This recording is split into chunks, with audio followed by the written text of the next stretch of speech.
Hello, my dear friends. Hello, everyone. So today we'll continue to learn Earth Store Sutra, Chapter 13.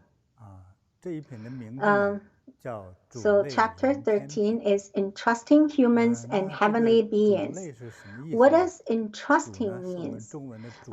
In Chinese, it's like strongly urge is 嘱咐 and trouble you. So Buddha is entrusting human beings and heavenly beings to Earth Store Bodhisattva, and okay, so well, troubling you now, and so okay, so at that time, Shakyamuni Buddha raised his golden arm, placed his hand on the crown of Earth Store Bodhisattva, and spoke these words: Earth Store, your supernormal power is inconceivable. Your kindness and compassion are inconceivable. Your wisdom is inconceivable. Your eloquence is inconceivable. All Buddhas of the 10 directions were to praise you, and even thousands of millions of eons, they could not describe fully your inconceivable merits. So thousands of millions of eons, it's just a very, very, very long time. It's beyond our imagination.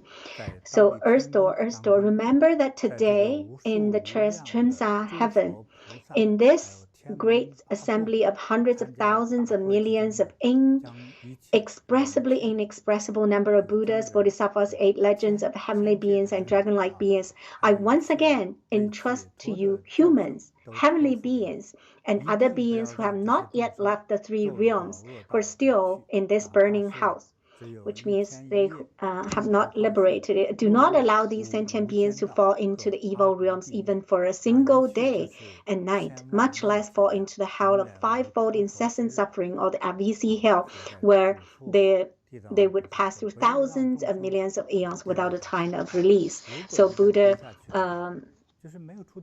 said to Earth Store Bodhisattva, don't let them fall into the evil realms, otherwise they don't have a time of release, and it's so terrible for the sentient beings. Really protect them and love them.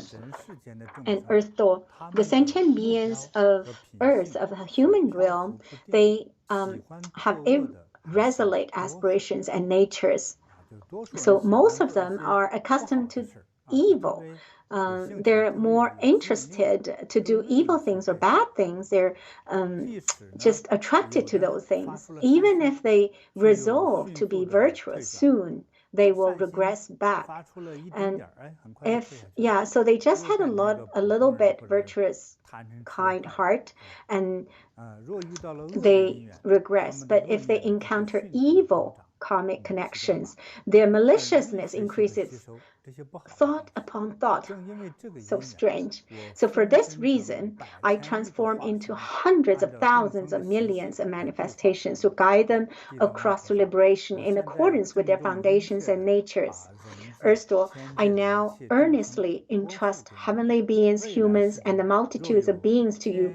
In the future, if there are heavenly beings, kind men and women who plant a few virtuous roots in Buddha Dharma, even just a tiny bit, you should use your Dharma power to support and protect them so that they gradually cultivate on their path to enlightenment. Do not let them regress from it.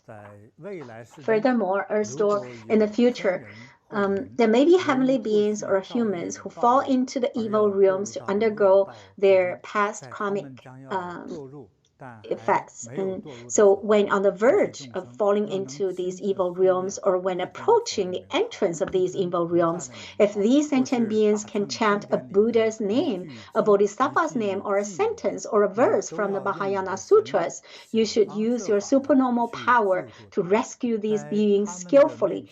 manifest your boundless body wherever they are, shatter the hells for them, enable them to be reborn in the heavens and experience excellent, wondrous joy. At that time, the world honor one spoke in verse saying, Heavenly beings, humans, and sentient beings of the present and future, I now earnestly entrust them to you. Use great supernormal power and skillful means to liberate them. Do not let them fall into the evil realms. At that time, Earth Store Bodhisattva knelt down with palms joined and said to Buddha respectfully, World Honored One, I pray that World Honored One not to be concerned in the future if there are kind men and women who have a very single thought of respect in Buddha Dharma. I will use hundreds of thousands of skillful means to guide these people across to liberation, so that they will be freed from the cycle of birth and death. How much more so for those who hear the virtuous deeds and cultivate their practices thought upon thought. Naturally, they will never regress or turn away from the way to Buddhahood. At this time, in the assembly, there was a bodhisattva named Void Space Store who said to the Buddha, World Honored One, since I came to the Simsak heaven, I've heard the Tathagata praise Earth Store Bodhisattva's inconceivable and awesome supernormal power. In the future, there may be kind men, human beings, or 8 legends of heavenly beings and dragon-like beings who hear this sutra and Earth Store's name or gaze at and pay reverence to his image. How many types of merits and benefits will they gain? World Honored One, for the sake of all the multitudes of beings in the present and future, please briefly speak about this. Buddha told Voice Space Store Bodhisattva, listen attentively. I will describe them separately for you. In the future, if the future human beings who see Earth Store's image or who hear this sutra, who moreover read and recite it, who make offerings and donations of incense, flowers, food, drink, clothing, or treasures, who sing his praises, gaze up at and pay reverence to him, they will gain 28 kinds of benefits. First, heavenly beings and dragon-like beings will protect them. So they will protect them. All their protection will be on you. So it's like it will protect you at any time. Second, their virtuous karma will increase daily. Third, they will accumulate superior causes for holiness, all the kind roots, virtuous roots, and karmic connections. Fourth, they will not regress from the path to enlightenment. Fifth, their food and clothing will be abundant. Not only your enlightenment would be, very on a smooth path, but also if you don't have money, if you don't have food, then you might have pain and sufferings. So Buddha is so truly care about us. And sixth, they will not be affected by illness or infectious disease. Seventh, they will not be in disasters of flood or fire. Eighth, they will not be burglarized or robbed. Ninth, people who see them will admire and respect them. 10th, deities and ghosts will help and support them. 11th, women who wish to will be reborn as men. 12, women who wish to will be reborn as women, and they will be daughters of kings and ministers. 13th, they will have dignified appearance and perfect features. 14th, they will frequently be reborn in the heavens. So most of the time, they will be in the heavenly realm, not usually in the human realm. So it's even happier. 15th, they may be emperors or kings. 16th, they will attain the supernormal power of knowing their past lives, and so they will know their past. So 17th, their wishes will be fulfilled. 18th, their families and retinues will be happy. 19th, sudden calamities will be eliminated. 20th, they will forever avoid the suffering karma. And their evil karma. 21st, they will always arrive at the destination safely. 22nd, their dreams at night will be peaceful and happy.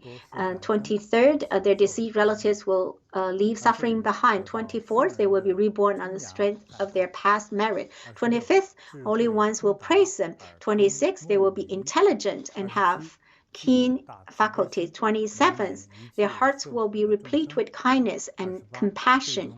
And 28th, they will ultimately become Buddhas. Furthermore, voice-based Store Bodhisattva, in the present and future, there may be heavenly beings, dragon-like beings, ghosts, and deities who hear Earth Store's name, pay reverence to Earth Store's image, or hear the Earth Store's vows, deeds, and practices.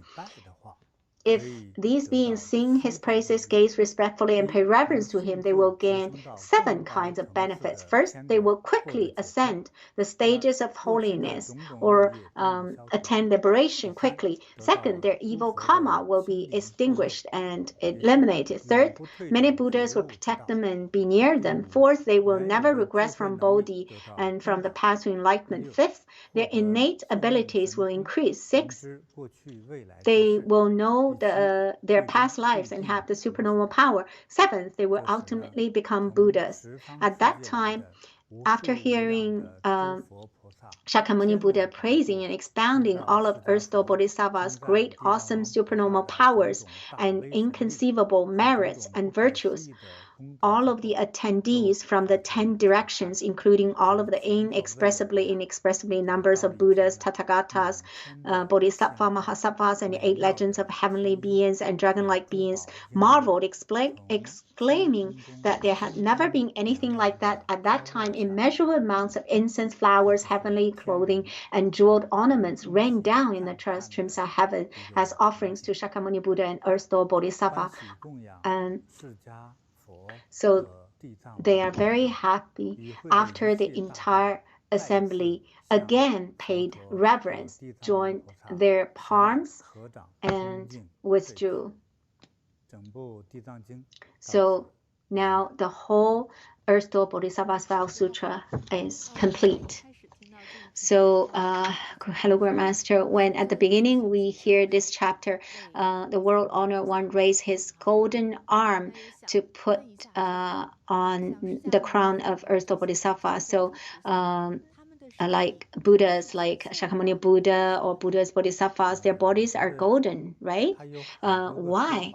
And so Grandmaster says there are lots of sayings in ancient India, north of ancient India, their skin might be a little heavier than Chinese people, but not very dark. And so in the sutra, there are a lot of descriptions of this Buddha, that Buddha or disciple, they look like golden. Maybe the color, if it's heavier, then it becomes purplish gold. So when they achieve Buddhahood or become bodhisattva, their body will become golden because of great compassion. When in my cultivation, I also had experienced that. It's not what I asked for. It's not that I visualize that I have a golden body. It's not like that. In my practice, sometimes naturally, sometimes in the samadhi, or maybe when I'm chanting or chant mantras, I feel like there's a shadow or outlook of me. So in my childhood, when I was doing the practice, my room is very dark. I don't have any light. It's very suitable for my practice and saves power. And so sometimes I feel that there's another me with my outlook. And sometimes I think it's an illusion. I didn't care. And even if it's good, I won't chase for it. If it's not good, I'm not afraid.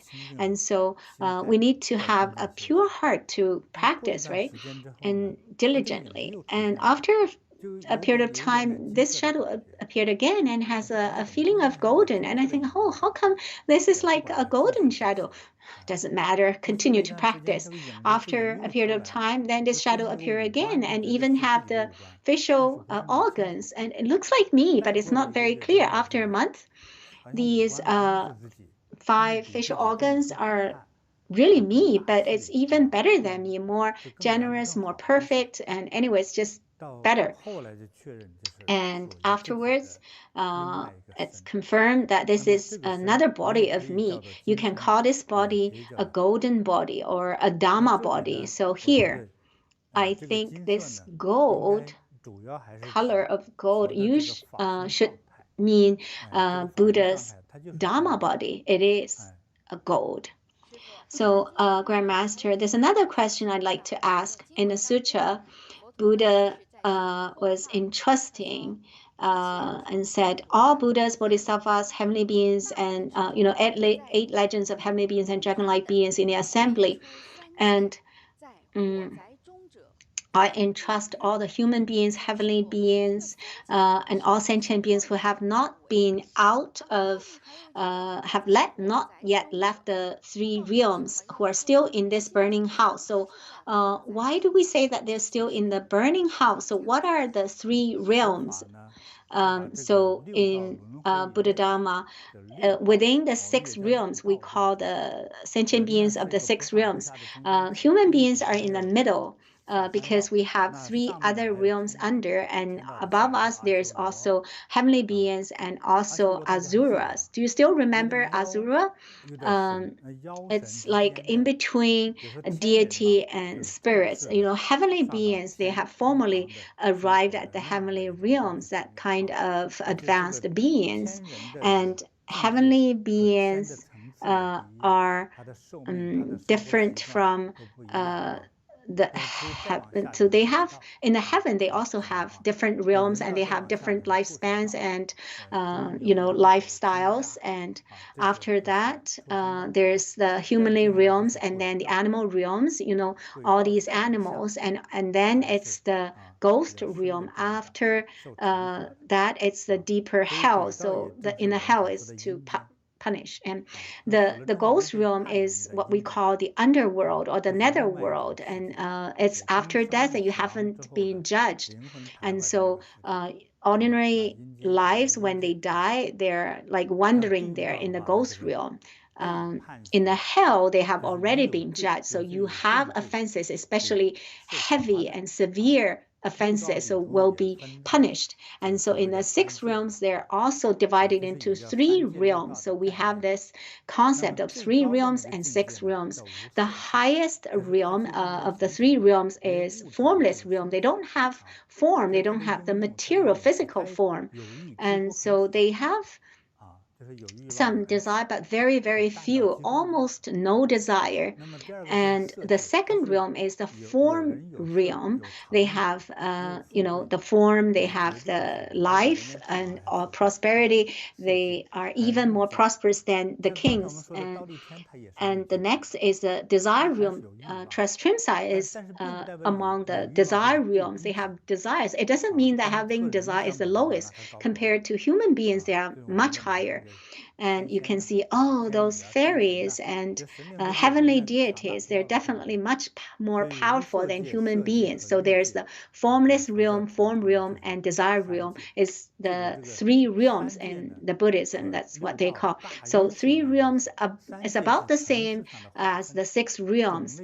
So three realms is divided by these levels, but six realms are the six worlds. So about the concept is about like that. And so it's like a building with different levels. The basement is the underworld. It is the hell. So it has a structure, and the higher level, the lower level. So in the middle, it should be, the ground level should be human beings. Above human, it would be heavenly beings. So there are like six realms, the three realms. So this is a whole building, big building. Those who do more evil, if they have more greed, they will fall down. Those who contribute more, they will go up and live up. And so how big is Buddha's heart? I want to rescue the sentient beings in all six realms. Say, for example, Asura realm, heavenly realm, desire realm, formless realm, they are all much higher than human beings, human realms. a little bit difficult for us to make analogy. It's like a preschool kid, like 5 years old, say, oh, okay, for you university students, I find time to teach you how to be accepted as a, graduate school to get a doctor's degree. And it sounds like, what? You are such a low level. How can you teach us high level? Shakyamuni Buddha is not an ordinary human being, and he's not a deity. He's beyond all that. He just manifests a form in the human realm. So he's not just come to teach human beings. He's using the human form to expound the dharma, to tell everybody the way out. And so he's guiding everybody, all sentient beings, to leave sufferings and attain happiness. So formless realm, form realm, and desire realm, he is the guide for all three realms and the teacher for heavenly beings and human beings. The burning house, when we're talking about the house, it's, oh, your house is good, right? So burning house, well, just literally burning house, right? And the Lotus Sutra, there was analogy, all sentient beings in the 6 realms of samsara are like living in a burning house. So the story is like that. There's a great elder, who is a great gentleman, a great noble person, a senior, not just senior because he's senior in age, but he's also having a certain social position and also very virtuous. That's why they call him elder. And because of his age, his health is not so good, but he has countless wealth and he has countless servants, and his big courtyard is very big, and his house is very big, and he has many children. And one day the house suddenly was burning on all 4 directions, and the great elder was not inside the house, and he saw the house was burning, and he saw his children are all playing inside. When the kids are playing, they're so naughty, and they say, oh, come out, my kids, my children, the house is burning. But the kids didn't listen, because when they're playing, they're all focusing on the game. And so what can he do? And so he said, I yelled such a long time, and it's a big a group of kids, and he couldn't even catch them to bring them out. And suddenly he had a very wise idea. The kids like to play, right? And they also like something very fancy and toys, and said very, very loudly, hey, kids, listen to me. Dad bought the best toy for you, the prettiest, the newest, and the funnest ox cart, a gold cart, and deer cart. Very pretty. Come to the cart. In ancient times, kids are very amazed by these transportation vehicles, especially in ancient India. A big ox cart. Wow, very rare. It's super auspicious and very luxurious. And so when he yelled that, and kids said, really? And so he said, yeah, come. And so all the kids rushed out. And right after all the kids come out, the house collapsed, like right after. So Buddha is just like the great elder in this story, and we are like the kids in the burning house. And Buddha's love and care towards us is like just the same as that great elder towards the kids. Yeah. So I'm sure you have already learned. Buddha wants to teach and transform sentient beings in the 6 realms and the 3 realms.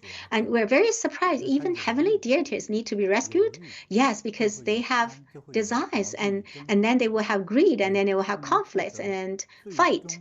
And so they cannot have the highest level, the right perception, the right view. I remember in China, there was like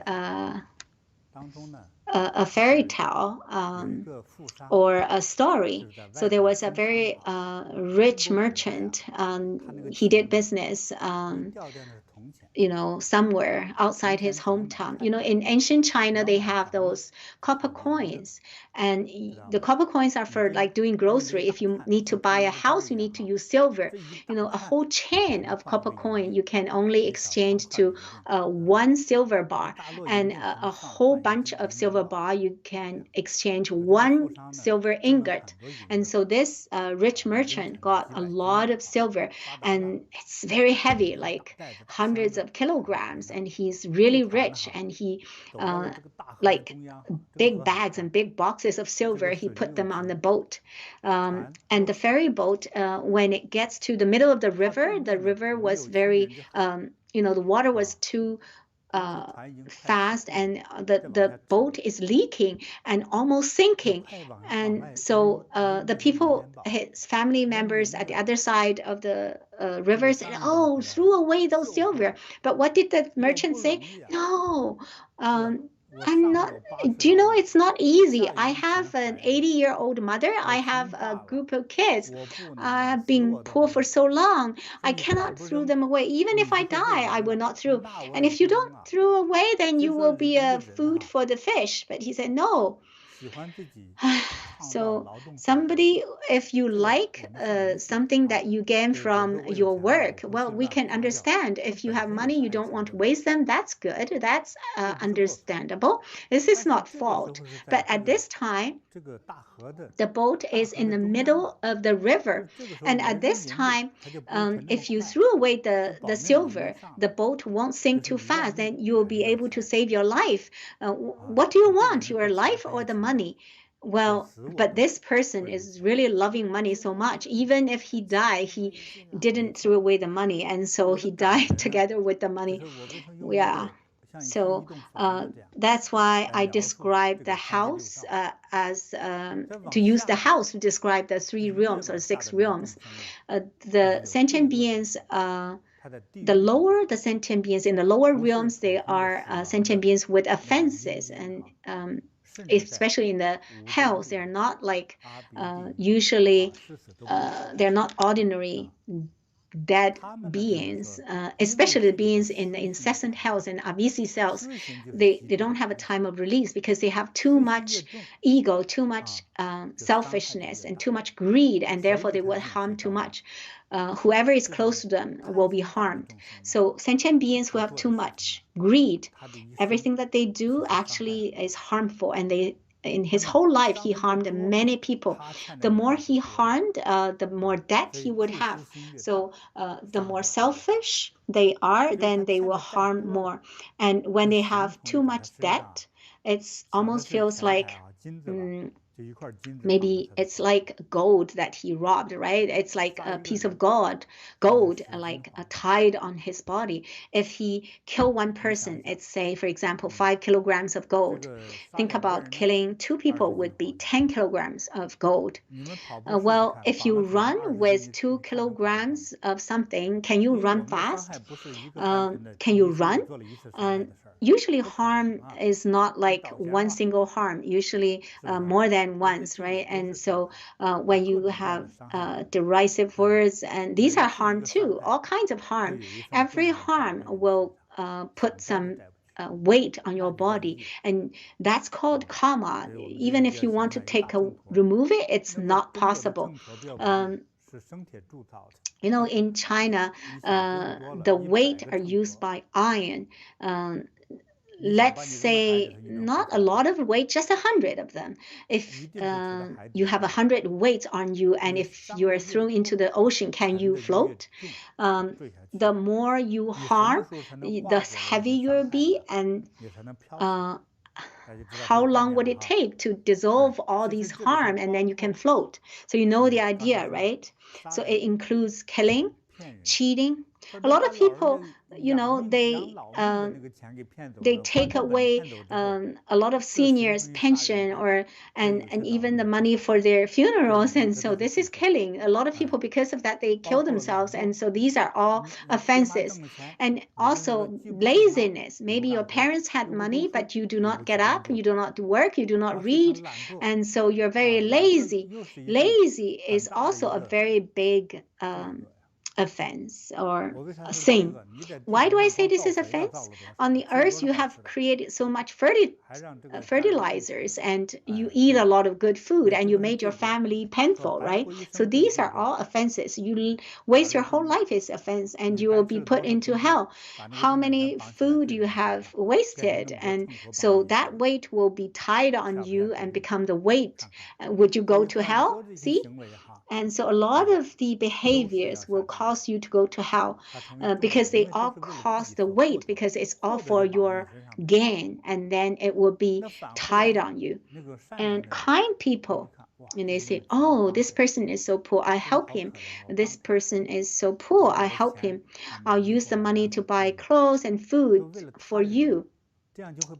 It's all for other people, so this will reduce their original offenses and bad karma. Say, for example, I have 1 kilogram of bad karma, and if I give 1 kilogram of food to others, and then you will receive 10,000 kilograms of return, and the return is 1 to 10,000 fold. If you owe 1 kilogram, you receive 10,000 fold, 10,000 kilograms of elevating energy. And so even if you haven't donated your house, your land, or your, you know, and as long as you chanted once a Bodhisattva's name, you will not fall into the hell. So when you have a virtuous heart, your energy will go up, and this energy is like a helium balloon. You see, if the helium balloon is as big as a house, it can carry a truck up to the sky. What about you? You're only like maybe 80 kilograms or 100 kilograms, right? And then you will go up, yeah, very quickly. So compassion, kindness, and helping others, it's not for yourself, it's for others. That's why you'll be light. There's a very good wish, is wishing you light, peaceful, and at ease. So that means you have no pressure, no worries, no afflictions, no heaviness, no debt, no afflictions at all. That's very light and peaceful and at ease. Wow, just like the Guanyin Bodhisattva. Yeah, because you don't have any bad karma burn like tying on you, no pressure. So that's why you're light and peaceful and at ease, and you're liberated. And so we're liberated from all the causes because of the greed, and we're liberated from all these afflictions, and we're elevated. And so this elevation compared to falling into hell, this is the opposite, right? One is harm because of selfishness, and you know, forcefully grab because of selfishness. Another kind is, you know, altruism because of merciness, of you know, have pity on others. And so when you are have altruism, you'll be elevated, and you pay debt and you're elevated. This is so good. And also, and I have another question. So Earth Store Bodhisattva, Sakyamuni Buddha said, do not allow these sentient beings to fall into the evil realms. So when they fall into the evil realms, do they have an opportunity to save themselves, or they definitely need Buddha's Bodhisattva to save them? Well, they do have opportunities. Usually, Buddha's Bodhisattvas will give you maybe 1 or 2 opportunities a year. He has his way, his dharma power, his compassionate power, dharma power to rescue and transform sentient beings in the hell that has karmic bond with him, connection with him. So this karmic connection is very difficult to explain. Maybe you have made offerings to Buddha, and when Buddha opened the gate of hell, the opportunity is here. You need to go up actively, not only repent, but this time you also need to take the opportunity. In the past, I told a story of a spider. Yes, Grandmaster, you told the story once when Buddha was meditating, and then there was a spider climb up to his finger, and then the spider silk fell down. Buddha knows, oh, they're going down to save the sentient beings in the hell. And so Buddha see the spider silk is so thin, but in the hell, it's like a big cable. You know, all those sentient beings in the hell, they're all evil demons. So they grab that big cable, and they try very hard to climb up. The evil demon on the top see that there are so many people under, so many beings under, and so, how can this cable pull so many beings? So he kicked them down, and he was thinking that he would be able to be taken out, but the rope broke, and all these beings, have hell beings, went back to the hell and continued the suffering. And so the Buddha was very sad, and really sad that they lose this opportunity, and didn't know for how long they would have another opportunity. And we don't know for how long there's another opportunity. The spider cell came down again and again. So a lot of the evil beings from hell are climbing on this big cable, but this time the emo demon on the top, he didn't kick off the other beings. He was thinking, let's go out together. So this just one tiny bit of kind thought helped the whole bunch of beings to be rescued. And Buddha saw, oh, how come he didn't harm the others and didn't kick off the others? And so he saw the reason is because there was one life when Buddha was a business person, and when he was walking, and those robbers took all the things from these business people, and they also killed them because they want to silence the witness of the crime. And so Buddha was also injured, but he hasn't died.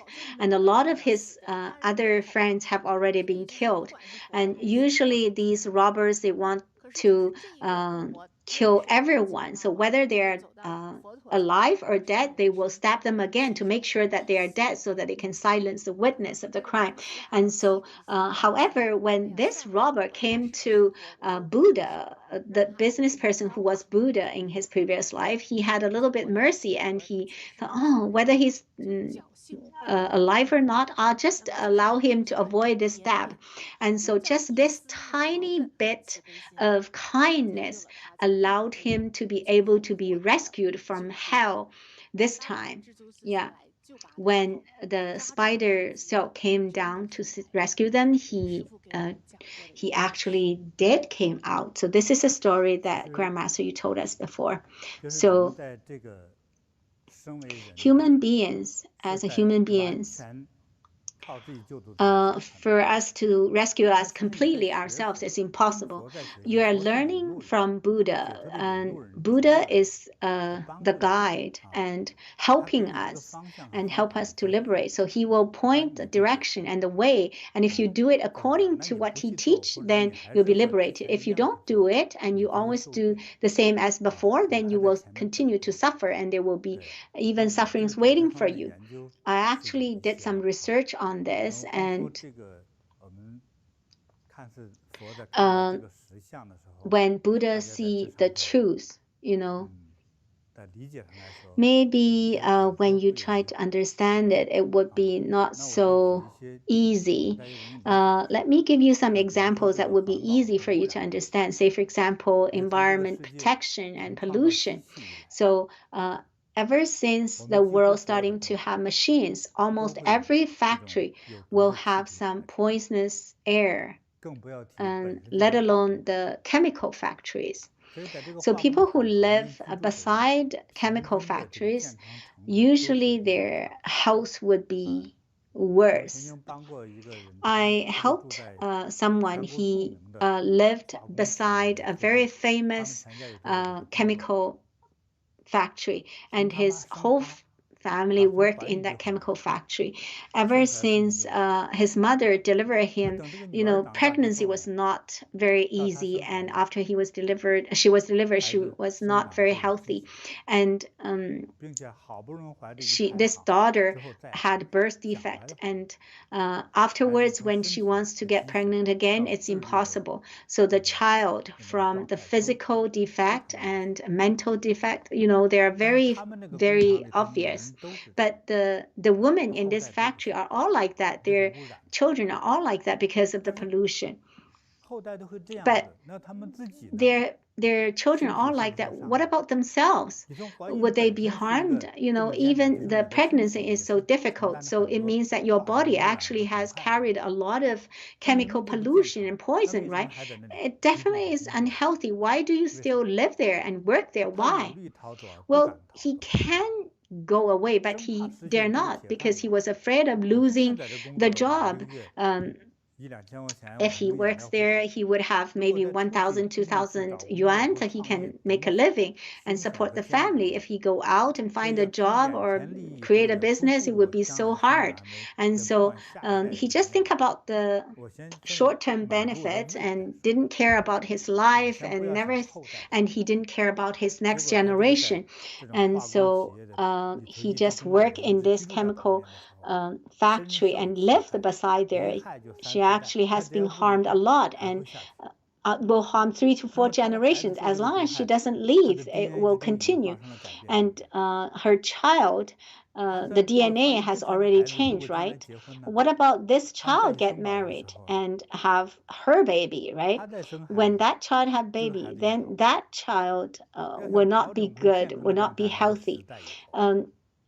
To get back to health, maybe it will after 10 generations. So hard. Well, in all the countries, they all want to open factories. And so countries with many factories, this is a lot of pollution. But why do they still open factories? They think about the current benefit. If in a country you want to open factory, they will say, oh, welcome you to come. How many employment would you provide? And so if you open a company, even if it has a lot of pollution, if you can provide 2,000 employment, then the government will be overjoyed. Oh, look at our unemployment is only 1%. This is so wonderful. Everybody has job. Everybody likes that kind of title or name, right? They don't care about the pollution. They are all looking at the short-term interest. How many people are thinking of long-term benefit and interest? So a lot of times, the long-term interest will not be accomplished by one person, right? Sometimes through our wisdom, we will be able to see the long-term interest. And so in our past classes, we talked about the difference between gentlemen and villains. So these villains always care about trivial things and look for very short time. And today, when you praise and say, oh, you're my friend, and maybe tomorrow, oh, you see that there's vegetable on your teeth, and you say, oh, you need to brush your teeth. What? You're humiliating me. He didn't know that it's actually not good to have the vegetable on the tooth. And if you remind me, he thinks that I will scold you. And so he didn't know what is good or bad. If he always look at only the current interest, that's a villain. And so those who care about long-term interest and more interest of all the people, these are gentlemen. So we need to learn so that we can look long-term. Don't always care too much about our greed and our own interest. Don't care about trivial things. Look long-term, whether it's for management of a enterprise or dealing with people or work as an employee or to design a product. Or when young people, when you're choosing a career, don't think, oh, what is most popular? And then I'll do it. Don't do that.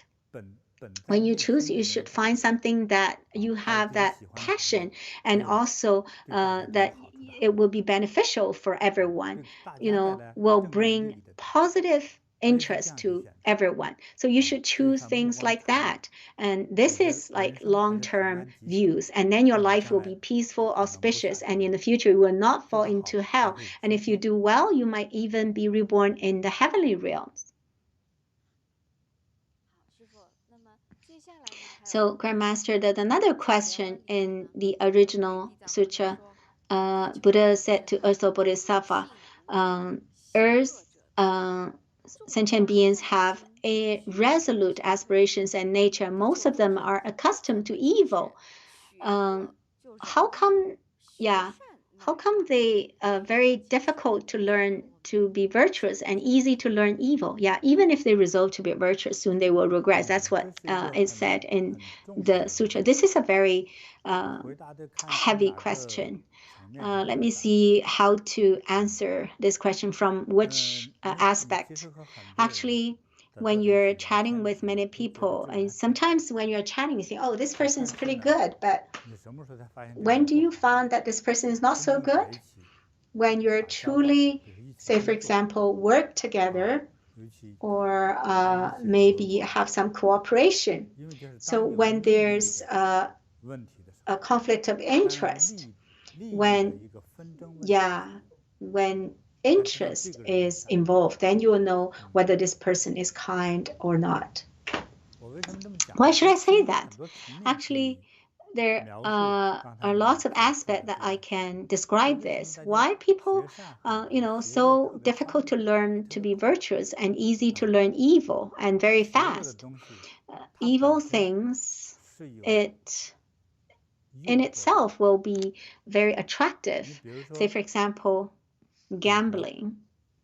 You see, our online friends, anybody who like gambling? As long as you put a bet, that's gambling. And when you win, you're very happy, right? Yeah. So everybody, almost everybody, has a kind of, they like speculation, like to speculate. Say, for example, you work hard for a whole month, work hard for 30 days, you got $1,000. But if you gamble, you found, just like instantly I got $2,000. Only took me 10 minutes. This really saves time to make money. So this is very attractive. Everybody wants to give it a try. There's something that attracts me. For Chinese New Year, we have games, to use the rings to catch the bottles. Maybe there are some drink that you like. Does it look like gambling? Actually looks like, it really seems like gambling. People, they have Coke and beer or mineral water, or ladies like those makeups, and so men or women, they have something that they like, and children, they have their toys. So you just threw the ring, and so maybe, say, for example, one ring is only 10 cents, right? And then he will sell like 10 ring at a time. It's $1. But this bottle, say, for example, is like $10. It's attractive, right? So it's very enticing. So that person who do this business, he has already made the calculation. You think, okay, you will spend $10, then most likely you won't be able to catch anything. Maybe spend $100, you're probably just got one. Is it evil? Not very directly evil. So a lot of evil, they're like hidden, or it's just developing into evil. And in Hong Kong, they have those horse racing or different lotteries. In different countries, they have different names for lotteries. In Canada, they always say, oh no, there are like 200 million is waiting for someone to take. Oh, so attractive. So over 10 years ago, I went to the casino in Las Vegas. It's a very famous casino. Oh, these buildings, architecture. I think it's like 2 stars more than 5-star hotels. It's so luxurious, almost like the royal palace. And so a lot of people, when they tour there, then they actually bought a lot of things that they should not buy, and they consume a lot of, spend a lot of fun they shouldn't spend. And they think, oh, making money is not easy, but spending money is so quick. Like in 7 days, you probably spend all the savings from 2 years. So this is very, very attractive. And drinking alcohol, actually the alcohol is not very tasty. Western people, the wines are more tasty probably, but Chinese alcohol is very spicy. And yeah, if from not drink alcohol to find every way to drink. In my childhood, a lot of men would say, come have some alcohol. I say, no, I don't know how to drink. And then I say, oh, just put it in your mouth. Let's drink alcohol. No, it's too spicy. You see, the first cup is spicy, and then the third one will be sweet. But when you drink to the third cup and you see if it's sweet or not, you are already dizzy, right? And then they will say, oh, who said you don't drink? You're already drunk. And some men would say to the young boy, say, a man, if you do not smoke or do not drink alcohol, you're even worse than a dog. And then the young boy would think, what? I don't want to be worse than a dog, so I need to smoke and drink. And so there are lots of environment that will trigger this. And sometimes these negative environment is like, I've already suffered. I'll put all of you there. I've been treated, and then I'll also make all of you cheat. If I take drugs and I see anyone who don't take drugs, I'm angry. So you want to find every way to make everybody take drugs. And so the environment made people like that. So a few times ago, I told a story of a young girl. He came from the countryside, and her friend introduced her to come and work in the city. And so there's a girlfriend who worked with her, took him to a restaurant to have food. And then she met a very handsome young man who treated her so nicely, and she felt even better than my uncle. And actually, he's asking her to sell drugs. And after she realized their purpose, then she found that she's already the scapegoat. And after 2 years, she was shot. So the drugs were hiding in her room. When the police came, she said, that's not in my room, that's in her room. She's the drug dealer. And so because the police need evidence, you see, there's no evidence in my room, the evidence is in her room. And so when they found the drugs in her room, then she was the one who got shot. And so a lot of times when they talk about evidences, a lot of the head of the guns, you don't know, you can do nothing about him, because you don't have any evidence for him to do any crimes. Sometimes it's his assistant who do it, especially that young girl. She was forced to do that. At the beginning, she got trapped because of that gentle trap, and she came to the city. She doesn't have any relative, no friends. And a girlfriend who she trusts a little bit took her to have restaurant food, and then she found someone who treated her so nicely, that young man, but then she was fooled and taken in, and it was because she doesn't have too many experience. But even people who had experience, they also got tricked. It's all because of greed. Most of the people got tricked because of greed. So that's why human being has this nature of easier to learn bad things, and there's the weakness of and cowardice of human nature, and the greed and jealousy and arrogance. So there are lots of elements. It's not just one single element. There's another in the sutra, there's another bodhisattva appeared, the Earth Store, another bodhisattva called Void Space Store. So he asked Shakyamuni Buddha to expound dharma. So we haven't heard about, some of them maybe heard about this Bodhisattva. Grandmaster, can you introduce this Bodhisattva? Yes. So voice-based Store Bodhisattva is one of the 8 Bodhisattvas in Mahayana Buddhism. Usually in the sutras, his name was not mentioned a lot. Usually, Guanyin Bodhisattva is very well known. Guanyin Bodhisattva, Manjushri Bodhisattva, and Bodhisattva of great power, and Earth Store Bodhisattva, Bodhisattva of universal virtues, and Maitreya, and also the Bodhisattva of voice-based Store, and also the Bodhisattva of clearing all the, removing all the hindrances. So when the last Bodhisattva who came to ask question, there's a correspondence, and so like correspond to Earth Store is the void space or the void sky. So it's like the correspondence between earth and sky, right? So this is what I, in my opinion, in my analysis. So the more void space, the more immeasurable. So how big is voice-based or Bodhisattva? He is in charge of all the planets in the universe, and the wind and rain and thunder and lightning and the nature, the sequence and the natural rule. And so we call him the great star heavenly king. So he has all the wisdom and prosperity, very huge, because he has the whole sky, the whole heaven, even bigger than the earth, and countless times more than the earth. And so the whole void space, void sky is his, and he has countless and immeasurable energy.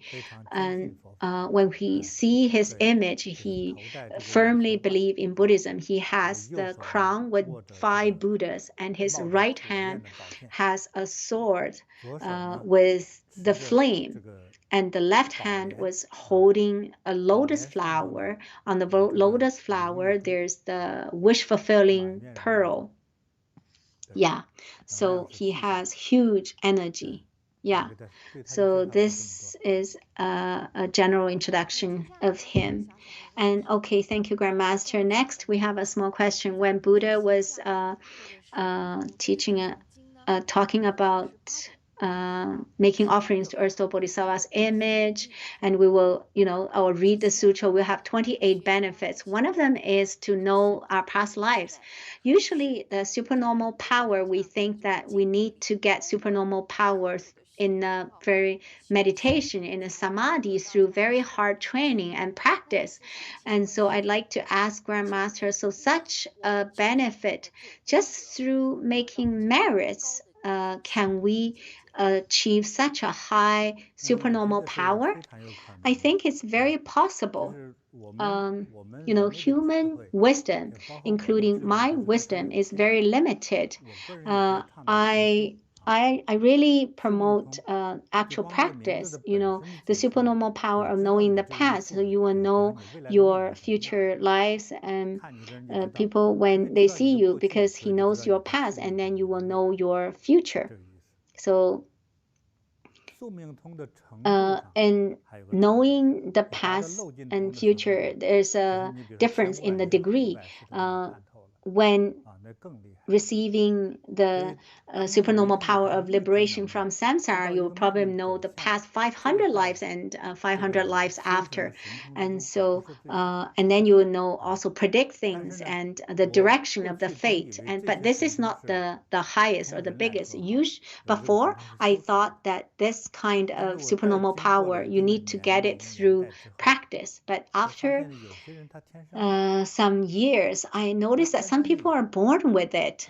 Some maybe after, maybe at a certain age, he had a high fever, and then he has this ability. So this is his karmic connection in this life. Maybe his previous life, he did some kind deeds and got some merits. And in this life, he would have this supernormal power to know past lives. And in every country, in every region, there are people like that. They don't have a school that they can practice something. They're able to see. This is not physiognomy. They just have the intuition that they just instantly know your fate.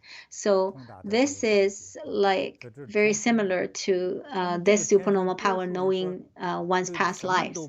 So they're born with it. Most people don't know anything, but he's born to know this. So this is the merit from their previous life. So when we do merits and make offerings, we didn't even practice, but still it's possible for us to attain this supernormal power. So I'll tell you about the 5 eyes and 6 supernormal powers: divine eye, divine ear, mind reading, instant transportation through space and time, knowledge of one's past lives, and liberation from samsara. So these are the supernormal powers. So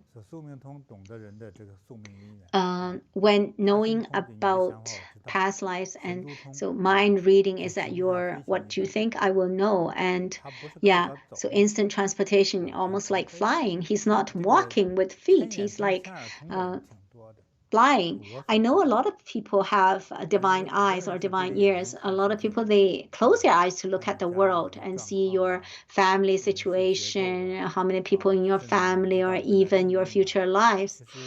And actually in our school, there are many people who have similar abilities. Some people have this supernormal power only through practice, even harder when you don't have any desires and you also diligently practice, then this ability will become stronger.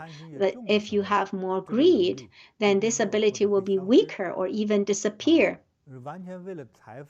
If you look at something because of wanting to make money, then you get the money will cause other calamities. We help others and serve others. We don't want to make money. We don't want to cause calamities. We are willing to have the true Bodhisattva's heart to serve sentient beings. So our future, we need to be rescued and liberated from this burning house. After our physical body die, we're not thinking of going to heavenly realm. We want to go to the land of ultimate bliss. It's not within the 6 realms. It's coexist with the whole universe, and there's no pain, no death. It's like that. Do you understand? Yeah. Another question is, if we make offerings to Earth Store Bodhisattva as a human being, among the 28 benefits, there's one that is called the deceased relatives will leave suffering behind. So an online friend said, if we make offerings every day, can we send all our ancestors from all our past lives to be liberated? So how many ancestors you have? It's countless, right? Let's say 1,000 years. One generation will be 20 years. So 1,000 years is 50 generations. We already calculated, right? So every day when you do merits, it's a very good aspiration. But it's even better if you can aspire to have great compassion.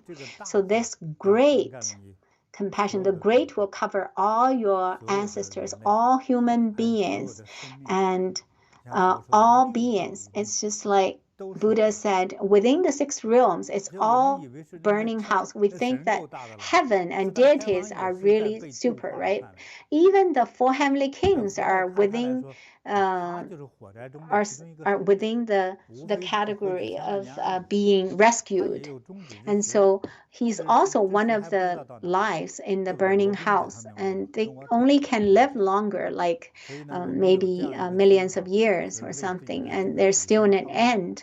And so I'll give you a clear way. Just follow me so that like this, when you have a great compassion, and then you also put into action your ancestors from all your past life, maybe will instantly be elevated. So there's this inconceivable greatness and wonderfulness. In the last chapter, we talked again about benefits from doing the merits.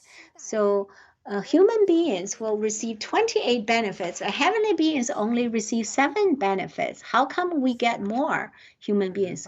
Well, yeah, because human beings, they don't have that many problems, right? Heavenly deity, they don't have that many needs. And also some heavenly beings, they've already got, abundance food and no illness, no disaster. They long time ago, they don't have that. And so they will be have safe trip. And for them, that's definitely, they will never have accidents. So only in the human realm, we have our own problems.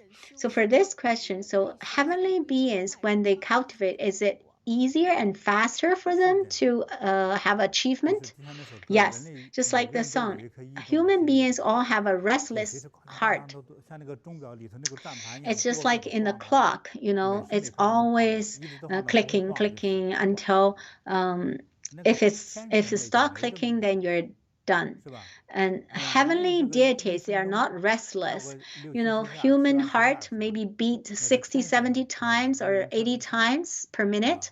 Maybe for heavenly deities, just beat once per year. They don't have that many thoughts. Human beings are really strange. When they have work, they complain, like so tiring. But when they don't have the work, then say, oh no, that's the end of the world. Oh. So it's just like that. You think it's contradictory, right? Having work or not having work, what's the difference? It's the difference in your heart, but you're always living in fear and uncertainty. And so if your heart don't have the fortitude, then you're always, living in fear. But the deities on the heavenly realm, they're not like that. So human beings, they ordinary beings, they have a lot of detailed afflictions. See, you have very good pants, but you intentionally make 2 holes. Before, because of your hard work, then on the knee, it's like tear and wear, right? So you have that hole, but then you put a patch on it, right?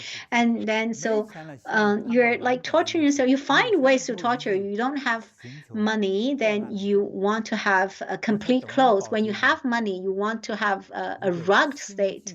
So how can you have a pure and settled heart? Human hearts are too restless, and so when you have a sensitive heart, then you will have you always have a restless action.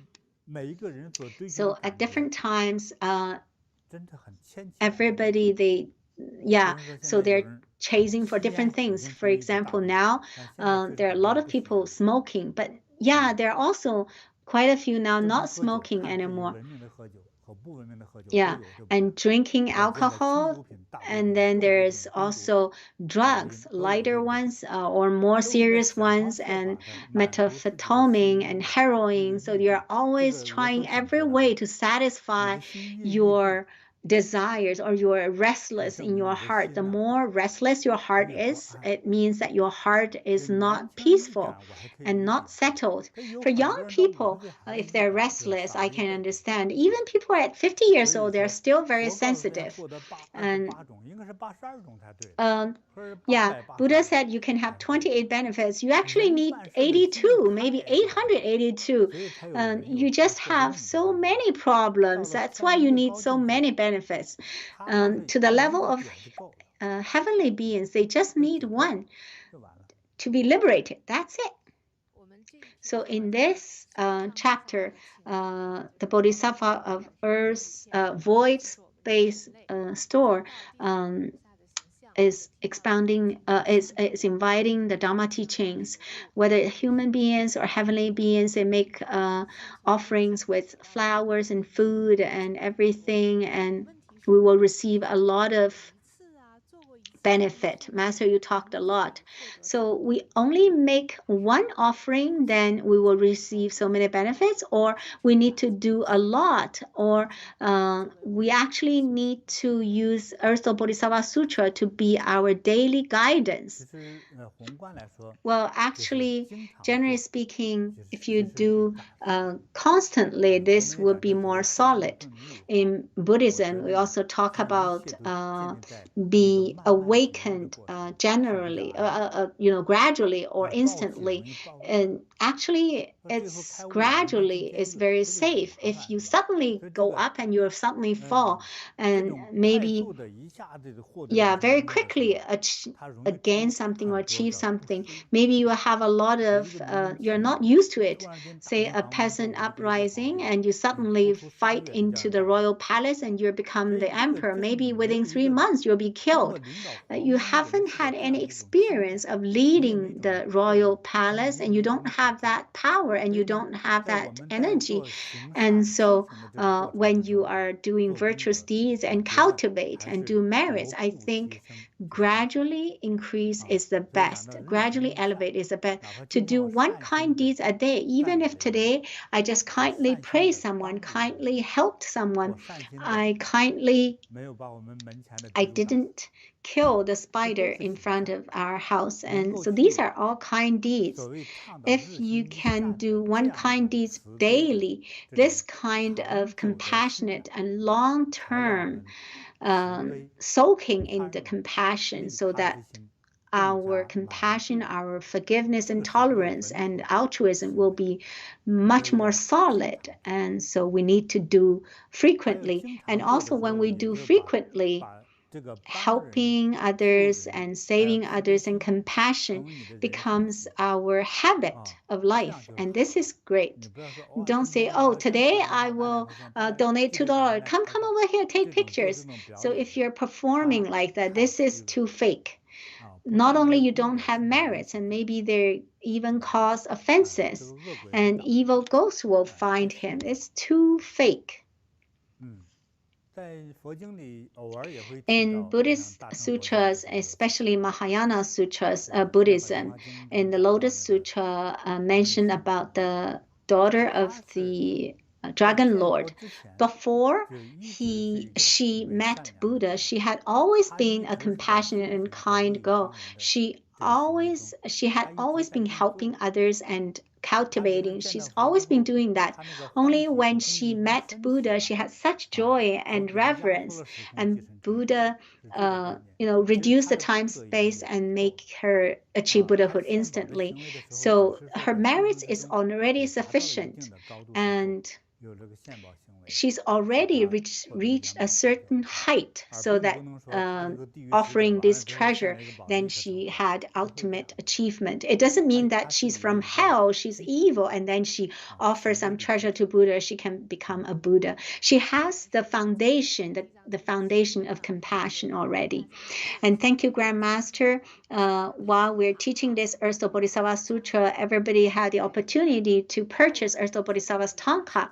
And some of our friends have questions about how to worship the picture, the Tanka, properly. In some of our friends' family, their house is not very big and their altar is not very big. They also have already had some other Tankas. There's no space for this Tanka anymore on the altar. Can they put them in the room, or maybe in a passage or in the living room? Is it okay? Yes. You see, in Earth Store Bodhisattva Sutra, when you have any problems or on the verge of death, when you can think of Earth Store Bodhisattva's image, or just chant a Buddha's name or a Bodhisattva's name, you will be liberated. So we need to have a respectful heart and offering heart. But we have many different Buddhas and Bodhisattva pictures. We can also put it in a place where it's not the altar, but at least it's clean and graceful and sacred. And we also need to bear that respect. So in your bedroom, what kind of picture can be put there? Like the mandala or any picture without Buddha's Bodhisattva's face, or character like the good fortune character. These are all okay. Another question is about different thangkas and Buddha Bodhisattva's pictures. Do we need to give offerings to every thangka, every picture? I don't think so. Like today, and also in the ancient times, poor people, their houses are very small, and they probably don't even have an offering table. If they have already had the Buddha statue, is already really good. So the offering table, we will have just one, and then when we make the offering, we offer to all of them. Say, for example, we have 3 Buddhas and Bodhisattva statues and pictures. If you have 3 offering tables, and then so one on top and a lower, and it will cover too many spaces. Buddhas and Bodhisattvas understand if you offer 3 incense in front of each Buddhas or Bodhisattva, then the air would be too strong. And so you have so many Buddhas, Bodhisattvas, then I only offer altogether 3 incenses. This is good. And if you have seniors living in your house, and maybe they have their respiratory system have problem, and so you offer 1 incense is okay when you open the window, and maybe also try to send the smell out or the incense out. This, you don't want to harm the seniors or the children. This is an auspicious thing. Don't do it in an inauspicious way. And so if you have Buddha's, Bodhisattva's image, if you don't have the 5 heinous crimes like damage Buddha, or kill parents, or harm parents, or slander your master, or steal the properties of the centers, and you haven't killed anyone or kidnapped anyone. So all Bodhi disciples and fellow practitioners and our online friends, if you make offerings to these Buddhas, Bodhisattvas image, you will not be fall into the evil realms. You will go up as above the human realm. So including, above the human realm, including the heavenly realm, and also including the world ultimate bliss. And I hope that anyone who has a true reverence towards Buddha and Bodhisattva, and Buddha see your sincerity and see that you are a very kind person, you have the kind, virtuous root, and will eliminate all your evil karma. In the future, you will be able to be reborn into the Eastern Lapis Lazuli land or Western Pure Land, the Western land of ultimate bliss. Whether you can be there, Amitabha Buddha will believe what I say. Amitabha Buddha gave me the prediction, and then I say you can go, you'll be able to go. You now say receive, they'll be able to go, and everybody's saying receive, yes. So don't go so fast. You need to live well and do good things, and then at the time when you're supposed to go, Buddha's Bodhisattva will manifest his true body to guide you there. You'll feel very auspicious and at ease.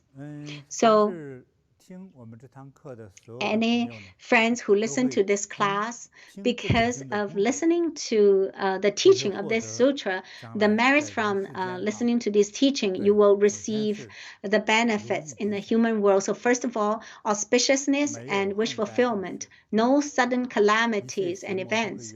All evil demons will be far away from you.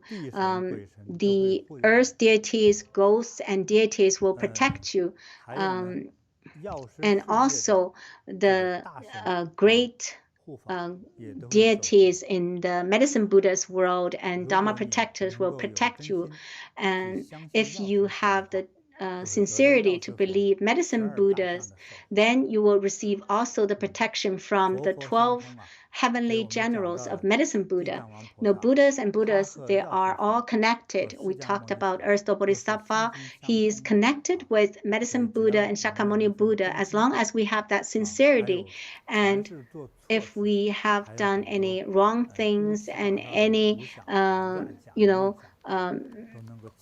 different kinds of thoughts, if we can purify them in this life, because you hear my teaching of this sutra, all your evil offenses will be eliminated. All of them will be eliminated, and you will receive auspiciousness and wish fulfillment in this life and in the future. All your wishes will be granted. All right. So this explanation of this sutra is now complete. First, let's review the karmic origin of this sutra. I can summarize the karmic origin in 2 words: filial piety. Sakyamuni Buddha expounded dharma for his mother.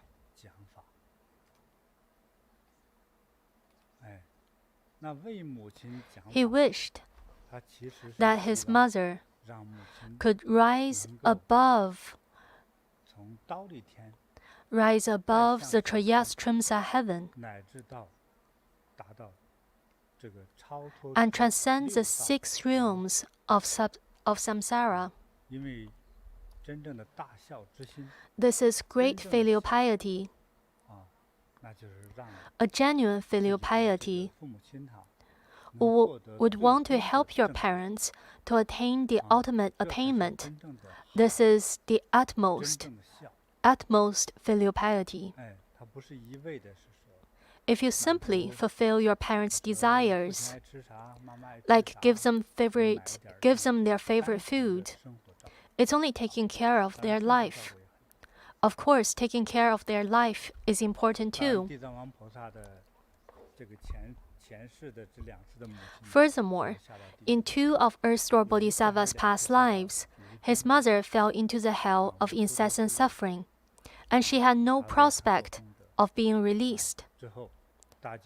The Bodhisattva made merits for his mother and rescued his mother due to filial piety. The origin of the sutra is filial piety and compassion. Everyone was given birth and raised by their parents, and we are deeply connected to our parents. The Bodhisattva's mother was a Brahmin woman in one of her past lives. Brahmin is a superior caste in the ancient Indian society. They are usually families of priests.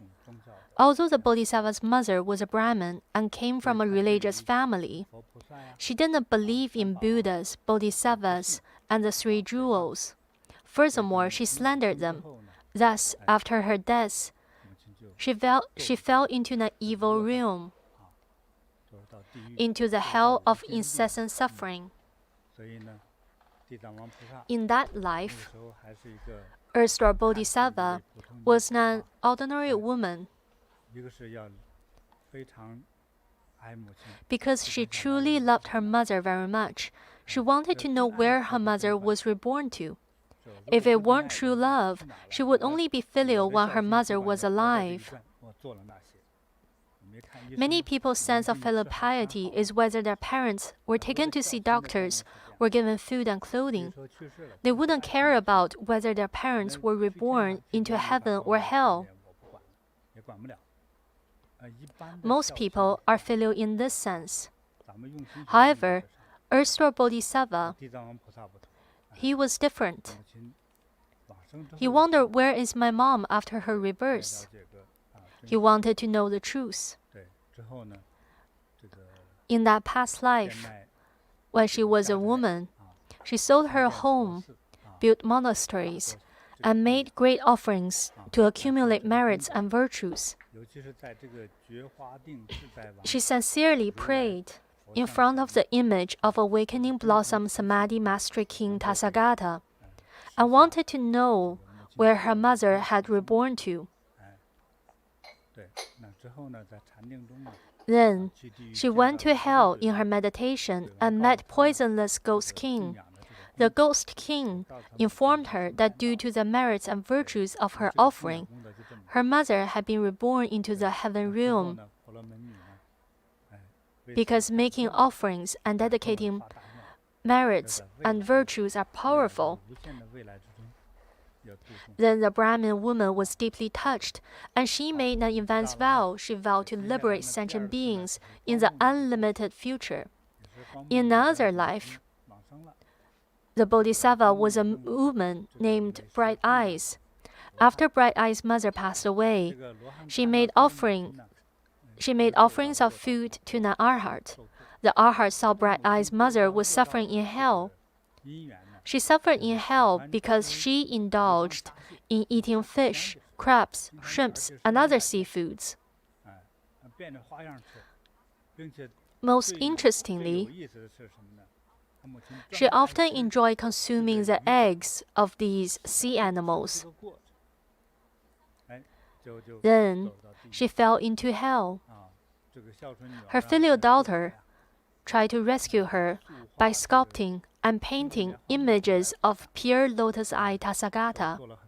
She made many offerings and used the merits to rescue her mother. This time, although her mother was rescued, she could not be reborn into a good realm. She cannot be completely liberated from the hell. Although her daughter made some merits by selling her assets, it wasn't enough. It is as if you have a debt of $1 million and you have paid off $500,000, but you haven't eliminated the debt completely. Then her mother was reborn into her household as a child of a servant. But in this life, she can only live to the age of 13. Then Bright Eyes made an advanced vow to rescue and liberate all sentient beings in the evil realms. She emphasized the sentient beings in the evil realms. She vowed that she would only become a Buddha after all sentient beings have become Buddhas. Pure Lotus Eye Tathagata told Bright Eyes, because of her immense vow and great compassion, after her mom dies at the age of 13, at the end of this present life, she will be reborn as a self-cultivator with a lifespan of 100 years. When that future life ends, she will be reborn again into the world of ultimate bliss. This is how filial Earth Store Bodhisattva was in his past lives. To rescue his mother who was in hell, he sold all his wealth to make offerings to Buddha and Sangha. He also built monasteries and stupas, made donations, and accumulated merits and virtues. His mother was rescued because his actions deeply touched the Buddha and Bodhisattvas. He was very filial. In all walks of life, everyone identifies themselves as a virtuous person. I am loyal. I will stand up for my friends. Everyone admires and respects such people. But most people don't understand the principle behind it. All these principles are built on one foundation, which is being filial to their parents. Filial piety is known as the beginning of all kindness. There are millions of virtues, but filial piety comes first. It is a foundation of a virtuous person.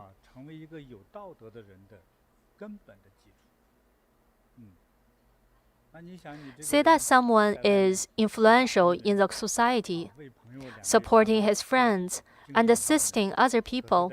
However, if such a person beat up and swear at his parents at home, is he a good person? He would be a crook. He would sacrifice principle for profit. When he need help from you, he would treat you nicely. When he made a fortune, he will kick you out. Such a lowly, dishonest person has no virtues.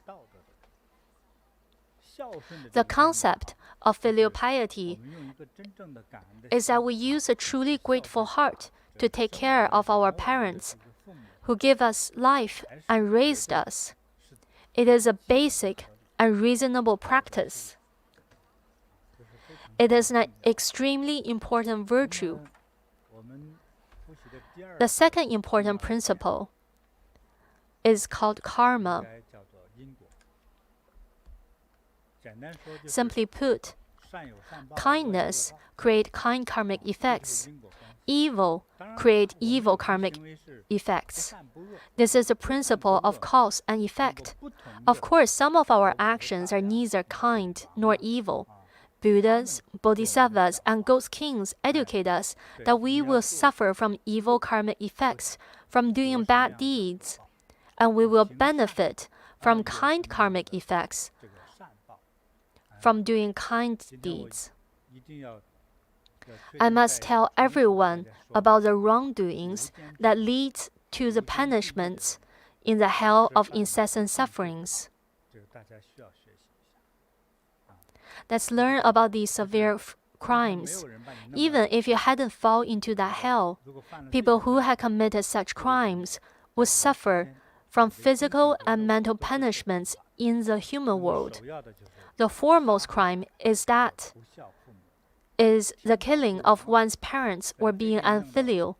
The divine cannot tolerate your behavior and will punish you to the eternal torment in the hell of incessant sufferings. Next are those who shed the Buddha's blood, who slander the three jewels, and who disrespect the Buddha's scriptures. And then there are those who illegally take or damage the monastery, the sutras, and Buddha statues. Next are those who seduce monks or take advantage of nuns. Any ordained person cannot have sexual behavior. You cannot seduce or force them to do it. Furthermore, killing, harming, beating, or swearing at the monastics are not tolerated. These are serious crimes. There are those who pretend to be monastics, and those who embezzle or seize the property of the self-cultivation organization. Some people deceive lay devotees and other Buddhists because they want to be famous and receive offerings.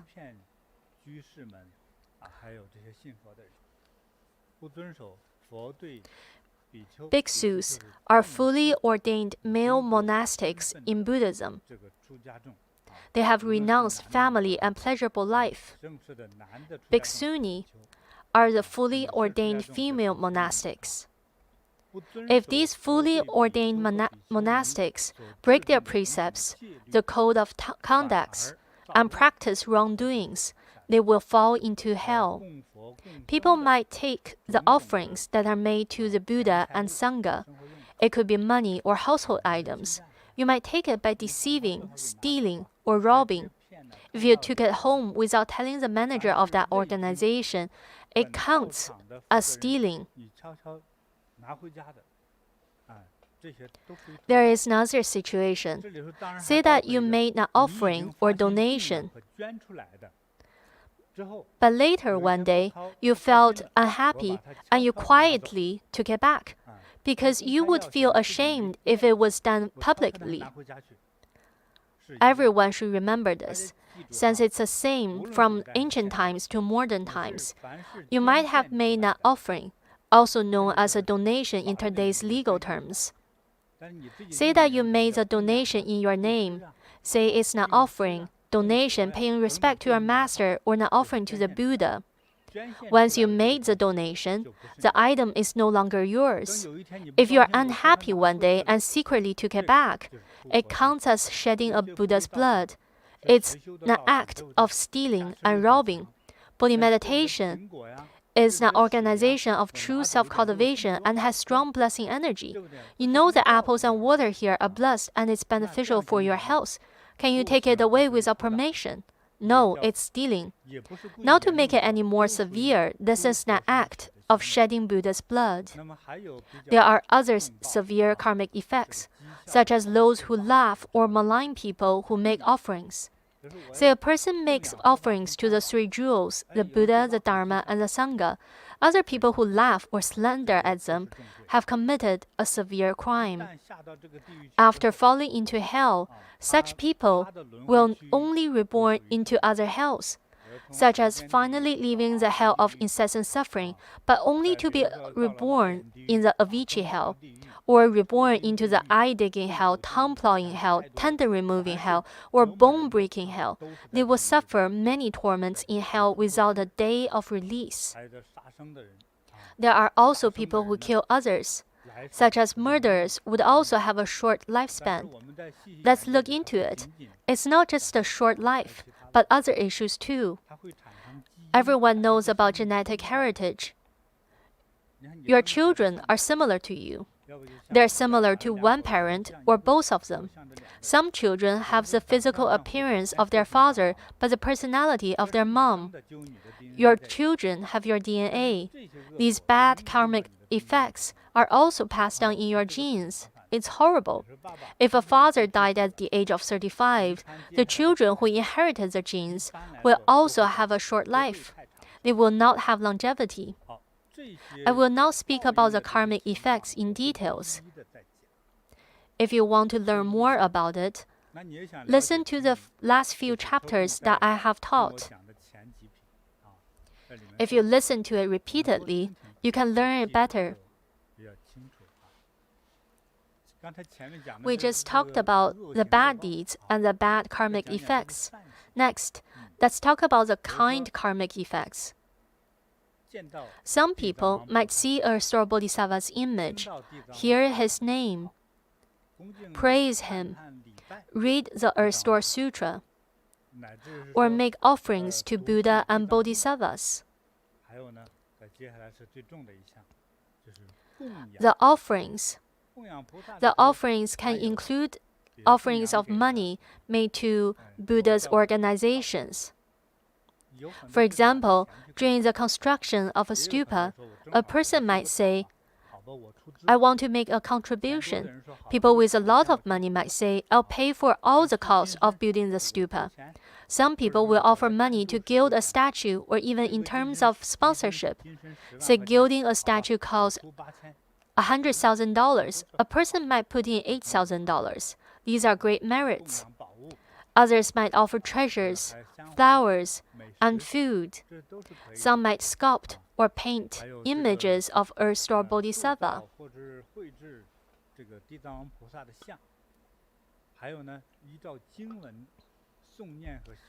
Others might read or recite the sutra and follow the sutra to self-cultivate. In doing so, we can receive over 28 benefits. Let me read the benefits to you again. Number 1, heavenly beings and dragon-like beings will protect such people. These beings are related to the heaven realm. It could be deities, spirits, celestial beings who have great capabilities and powers. Number 2, virtuous roots and virtuous karma will increase daily. Number 3, accumulate various kind roots and karmic connections to cultivate the Bodhisattva's way. Number 4, will not regress from the path of enlightenment.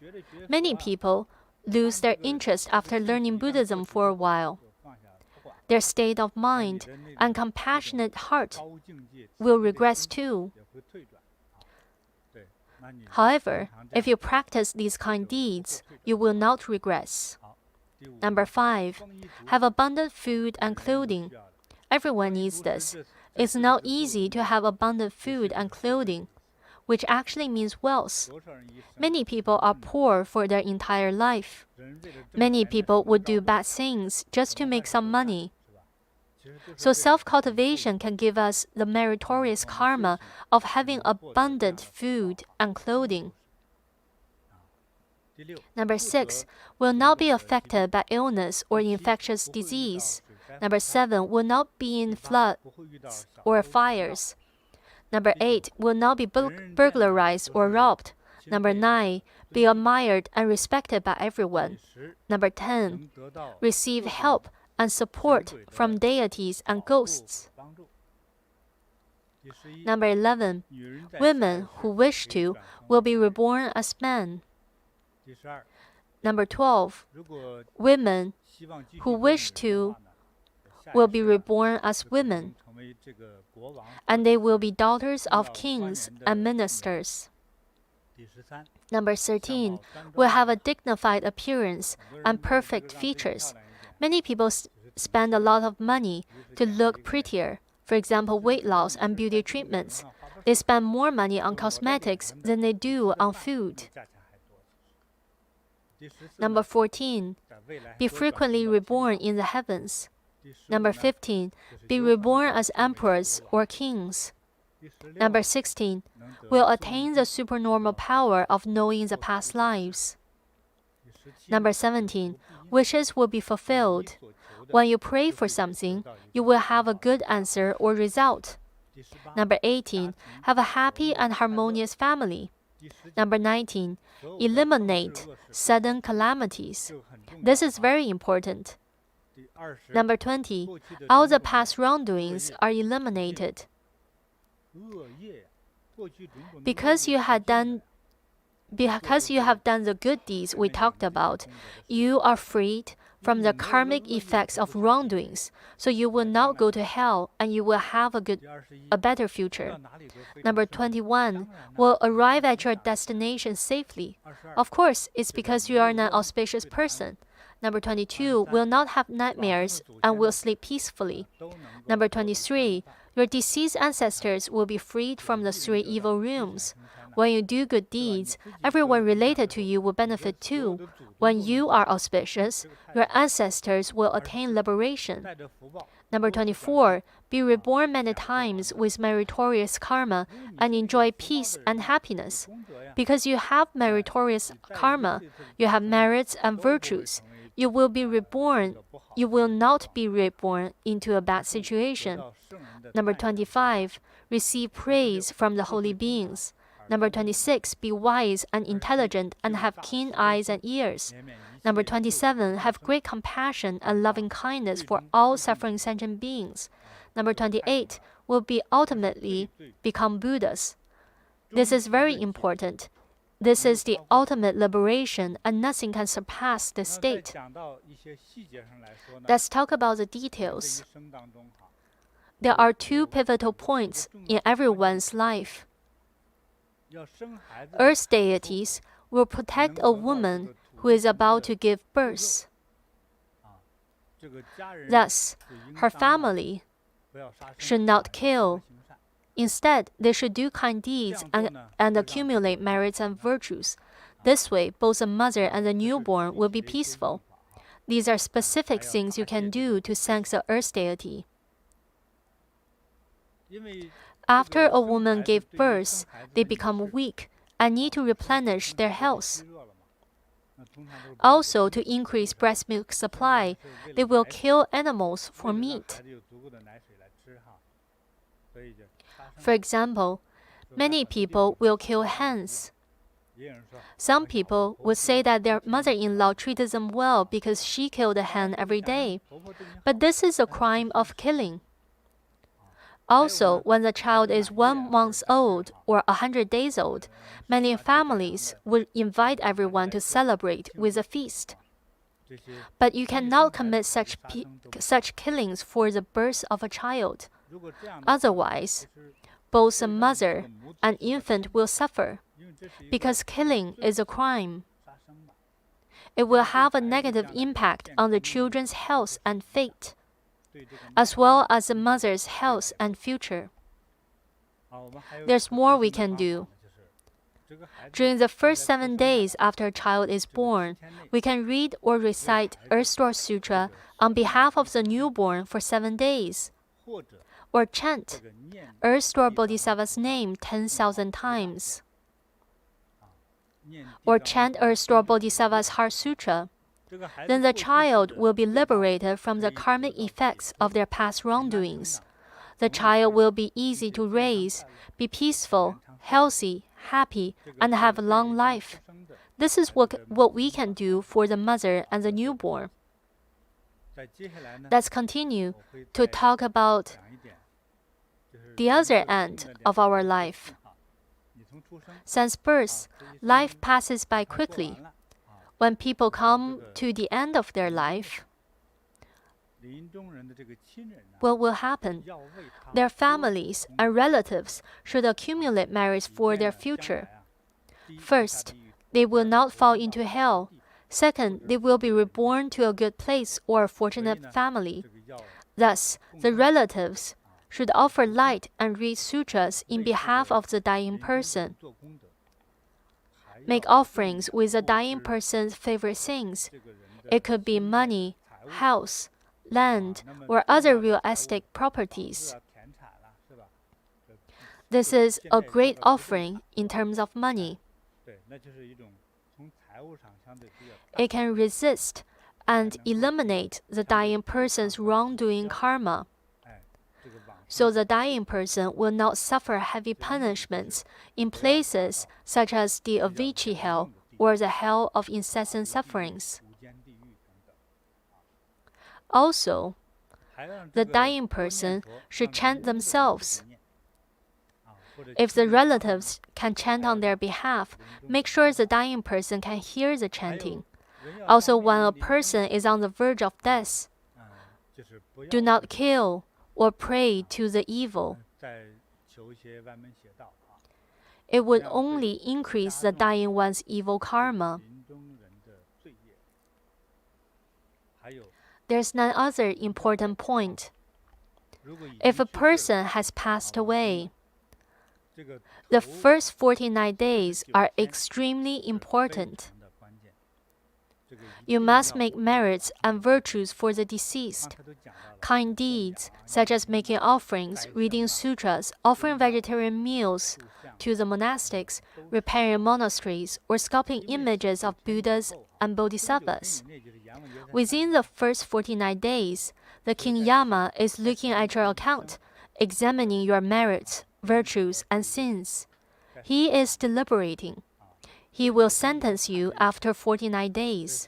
If more merits and virtues are accumulated during the first 49 days, it can reduce or eliminate the karma of wrongdoings. Then at last, King Yama will not sentence you to the hell of incessant suffering. Therefore, it's extremely important to accumulate merits and virtues within the first 49 days. Before, a listener asked, "What if my family doesn't believe in Buddhism or Taoism?"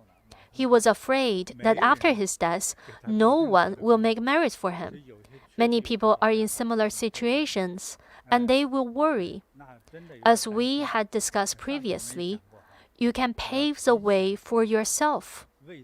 You can make offerings, give donations, offer light, read sutra, sculpt Buddha statues, build places of self-cultivation for yourself. You can do kind deeds in advance and pave the way with merits and virtues. As we learn in the Sutra of Contemplation on Amitabha Buddha, Buddha and Bodhisattvas will come to welcome you when your time comes. You will leave this world in peace and not suffer in pain or struggle. When some people leave this world, they will see evil ghosts coming for them. It's horrifying. So we should pave a way to liberation for ourselves. We need to have such provisions.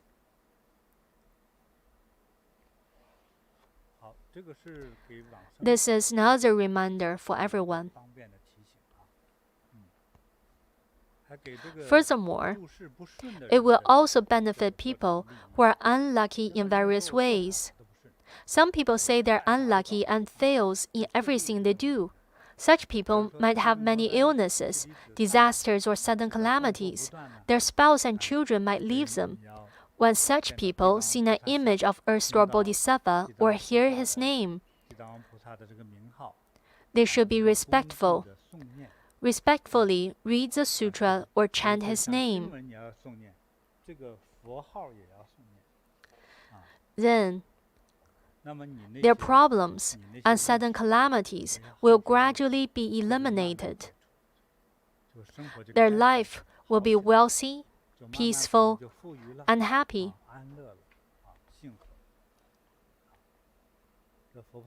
Buddhas and Bodhisattvas also educate wealthy people, royals and nobles, to give alms.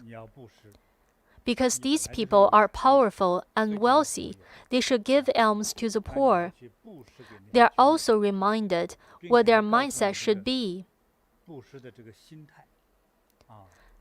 They need to speak gently and kindly, so not to scare the poor. Don't act like you are more superior than others. Don't speak like giving orders. Comfort the poor with gentle words. Then these people will receive infinite merits for their generosity. In the future, they will be reborn in the upper realms. The sutra also educates us on the merits and virtues of dedication. In Buddhism, when we make offerings or donations, build or repair monasteries, print sutras, and do other deeds, we will accumulate merits and virtues. If we can dedicate such merits and virtues to our families and relatives, we will experience joy in 3 lives. However, if we dedicate that merits to the Dharma realm, we will receive merits that allows us to enjoy peace and happiness for thousands of lives. After dedicating to the Dharma realm, we will also receive immeasurable merits and virtues, and ultimately attain Buddhahood. So dedicating to the Dharma realm brings immense benefits. Now we've learned this. I have summarized the important teachings in the sutra as a reminder for everyone.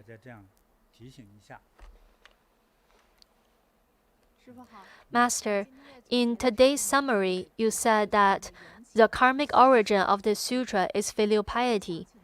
Master, can you please talk about this in detail? Are there different levels of filial piety? Is some bigger than others? What can we do in daily lives to be more filial?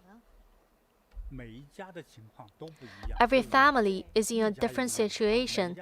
Although every family faces different issues, there are many similarities. Great filial piety could help your parents to attain Buddhahood, which is the ultimate liberation. It's also more filial to help them be reborn into the heaven realm or the world of ultimate bliss. What about smaller filial piety? Say your dad loves to eat braised pork and drink some alcohol. Every holiday, you will buy these things for your dad because he likes it. Then your dad is always happy to see you. He might even tell his friends that you are a filial child. And it's very heartwarming. But you actually don't know if it's filial piety or not, and you feel uneasy about it. In the last chapter, we talked about a person from New York. After she learned Buddha Dharma from me, she had a gratitude for her dad, despite how much her dad has harmed the family. After learning with me, she understood that no matter what happened, our families love us. Whatever they do outside of the family, even if they harmed other people, they still love their children. After learning this, she went to New York and visited her father. Her father lived on his own in a small and isolated place. She felt sad for him, so she bought clothing and food for him. In the end, her father asked, "You haven't visited me for many years." She told him how she learned from me and now knows her father loves her. Her father said, "That's great." He paused for a moment and then said, "If you really want to be a filial child, you know what I like. Buy me 2 packs of crack and you're a filial child. If you don't buy it, you are not filial."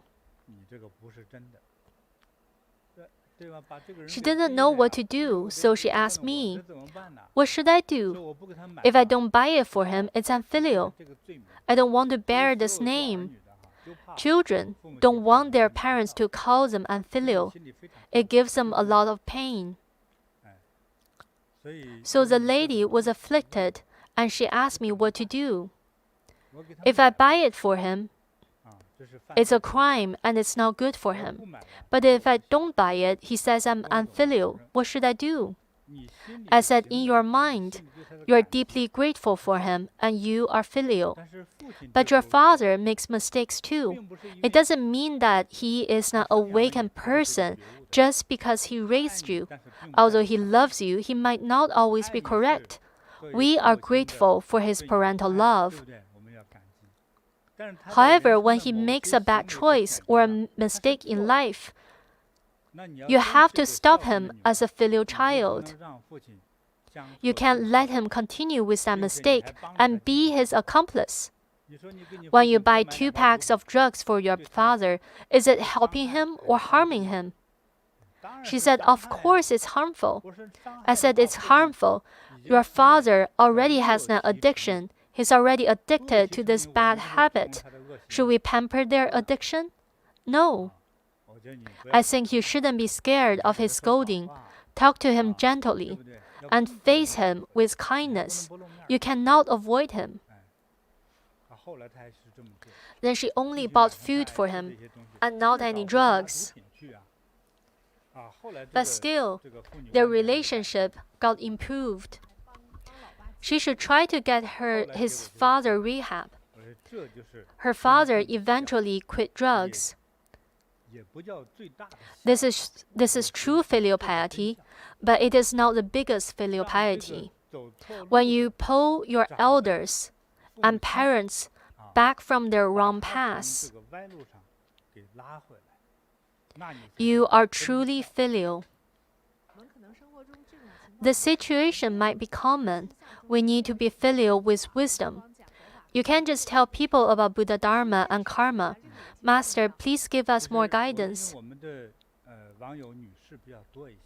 There are many ladies listening to our classes. Most ladies have a karmic connection with Buddha and likes to self-cultivate. However, most women who got married face the issue of their parent-in-laws. If you have parent-in-laws, you have to deal with them. In most families, the daughter-in-law and their parent-in-law's relationship are not so perfect. They cannot talk to them as freely as they do with their parents. Quarrels happen frequently. Of the parent-in-laws, usually it's easier to deal with the father-in-law. However, sometimes the mother-in-law is stricter. She thinks that no matter what you do, you can't meet their standard. The mother-in-law thinks she is a better cook. She treats her son and grandson better. She also has more life experience. Of course, she's at least 20 years older than you are. So there are many small things between the wife and her parent-in-laws that causes conflicting emotions and behaviors.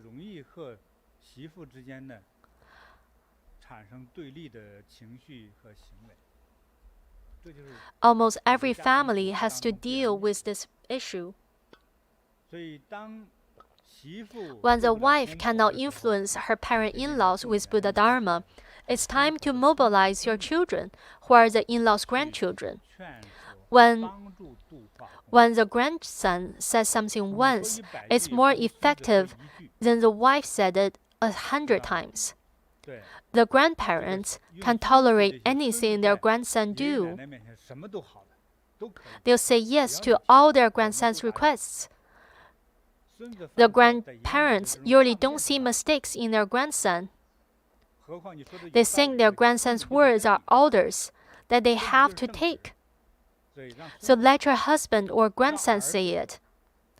Let your in-laws' favorite people say it. Also, persistence and tolerance are very important too. If you want to be a compassionate person, you have to learn to be tolerant, no matter who you are guiding. Frequently, when you help someone, that person might blame you and scold you. It's easier to help non-relatives than family members. That means the closer you are, the more distant your hearts are. I want to teach everyone a message. When your relatives hear other people praise you, they will gradually soften up. Also, in your daily behaviors, always communicate with them gently. Form a habit of using gentle words. It will make communication much easier. It's harder to talk when it's full of critical or insulting comments. So it's also about what you do in your daily life. Be aware of your attitude toward your parent in-laws and other family members. This is very important. Many online friends are self-reflecting as they learn with Master. Some people realize their mistakes or wrongdoings. What can they do to eliminate the karmic effects of these wrongdoings? It reminds me of an experience.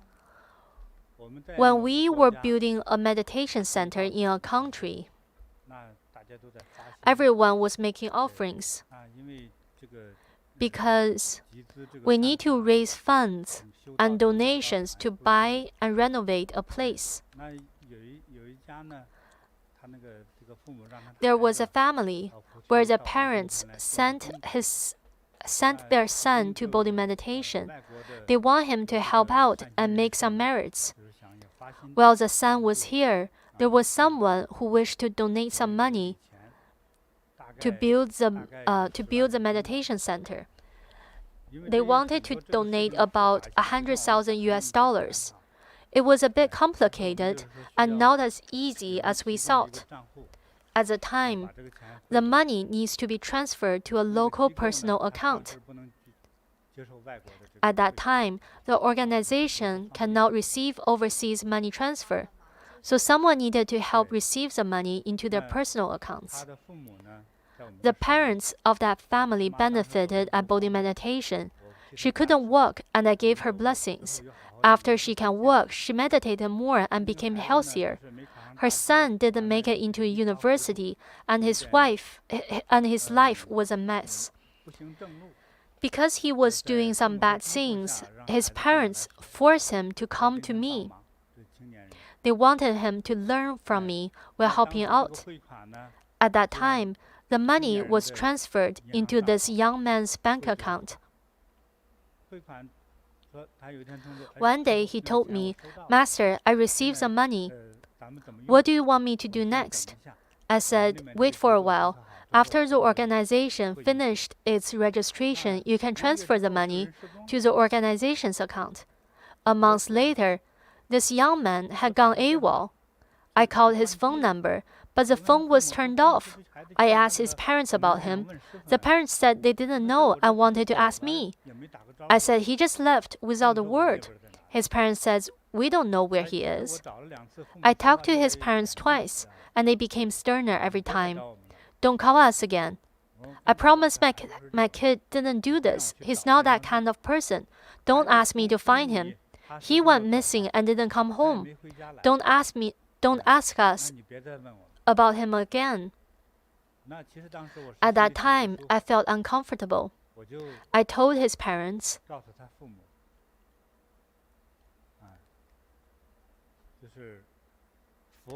"Ivory grain from a Buddhist organization is more immense than the Mount Sumeru. Spend it if you have the life to do so."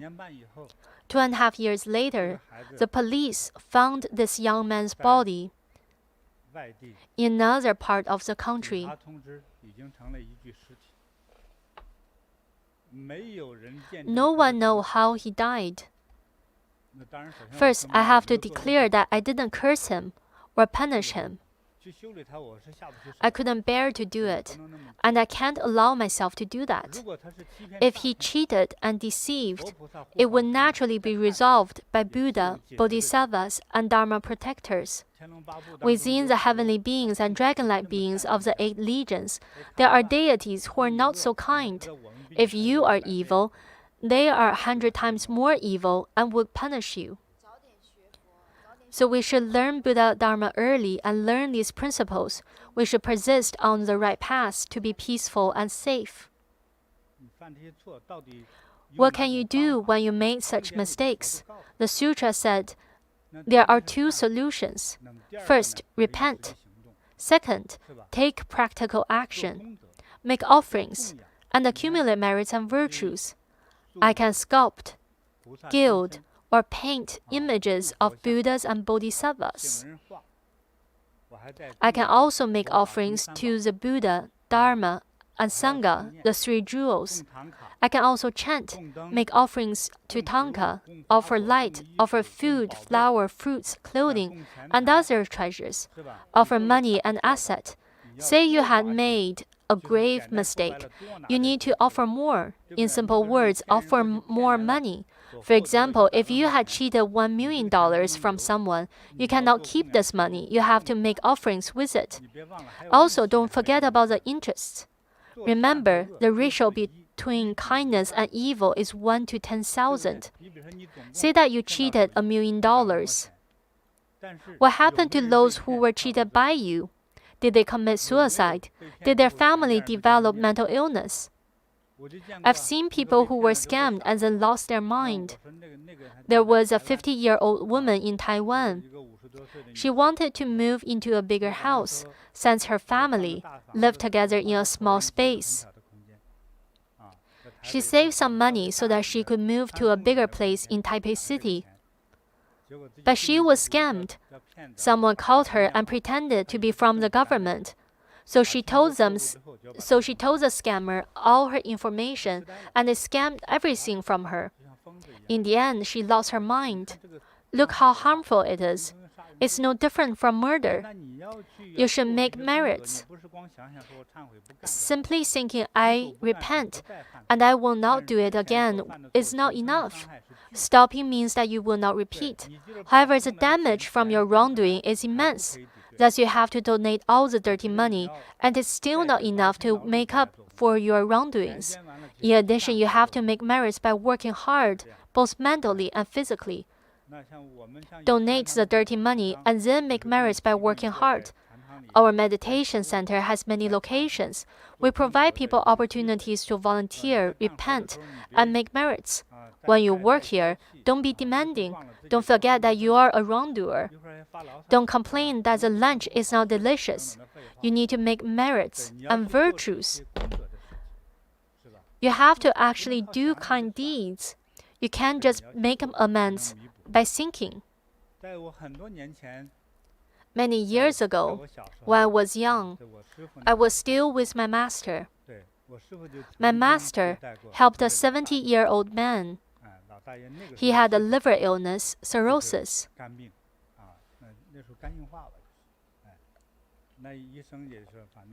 At the time, the hospital couldn't treat this illness and told him that it's similar to cancer. The doctor said he didn't have much time left, so he could enjoy life. That old man had some experience in Buddhism. So he asked someone to introduce him to my master. He came riding in a horse carriage. He needed 2 people's support in order to walk into the room. His face was in a nasty yellow color, and he couldn't talk clearly. His wife said he used to speak very loudly. But when he met my master, he spoke in a very low voice, because it was difficult for him to make a sound. His wife told us, since he's already 70 years old and has this illness, they only pray for a good rebirth.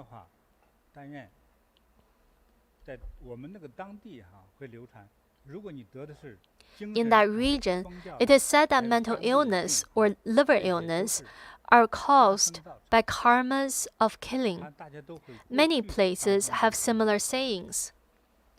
So his wife said, "Please don't let him fall into the evil rooms and suffer from punishments every day." And she asked my master for blessings. "Could you please liberate him from his wrongdoings of karmas?" My master said, "Sure, he can work for me." I was young, and I said, "He needs 2 people's support just to stand up. How can he work? He's 70 years old, he has cirrhosis and can't bend over. What can he do?" Back then, there were many livestock in the region. Some people gathered those animal excrements and made it into fertilizer. And then the farmers would take it away and use it on the farm. He can also help to chop firework and carry charcoal briquettes. Sometimes people offer coal dust to my master. It needed to be mixed with mud and made into charcoal balls and charcoal bricks.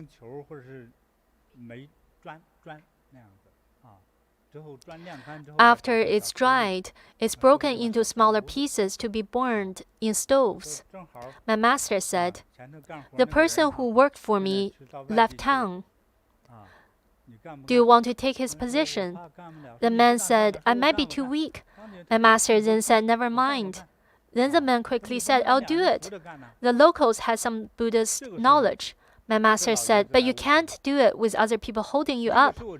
Then the man awakened. He said, "This is my nephew and this is my son. Can all 3 of us work for you?" His wife said, "I'll come too. I can cook for master." Back then, we ate noodles every day. It's a special type made by pinching off small pieces of dough. Every local woman knows how to cook this. It's delicious. So in the end, the family of 4 came to work for my master. 3 years later, on the day of the old man's birthday, his son wished him happy birthday. And my master saw them and asked, "Why didn't you tell me it's your birthday? I can buy you a drink." My master was joking. The old man thanked my master and asked him, "Master, when can I stop working? Why am I not dying?"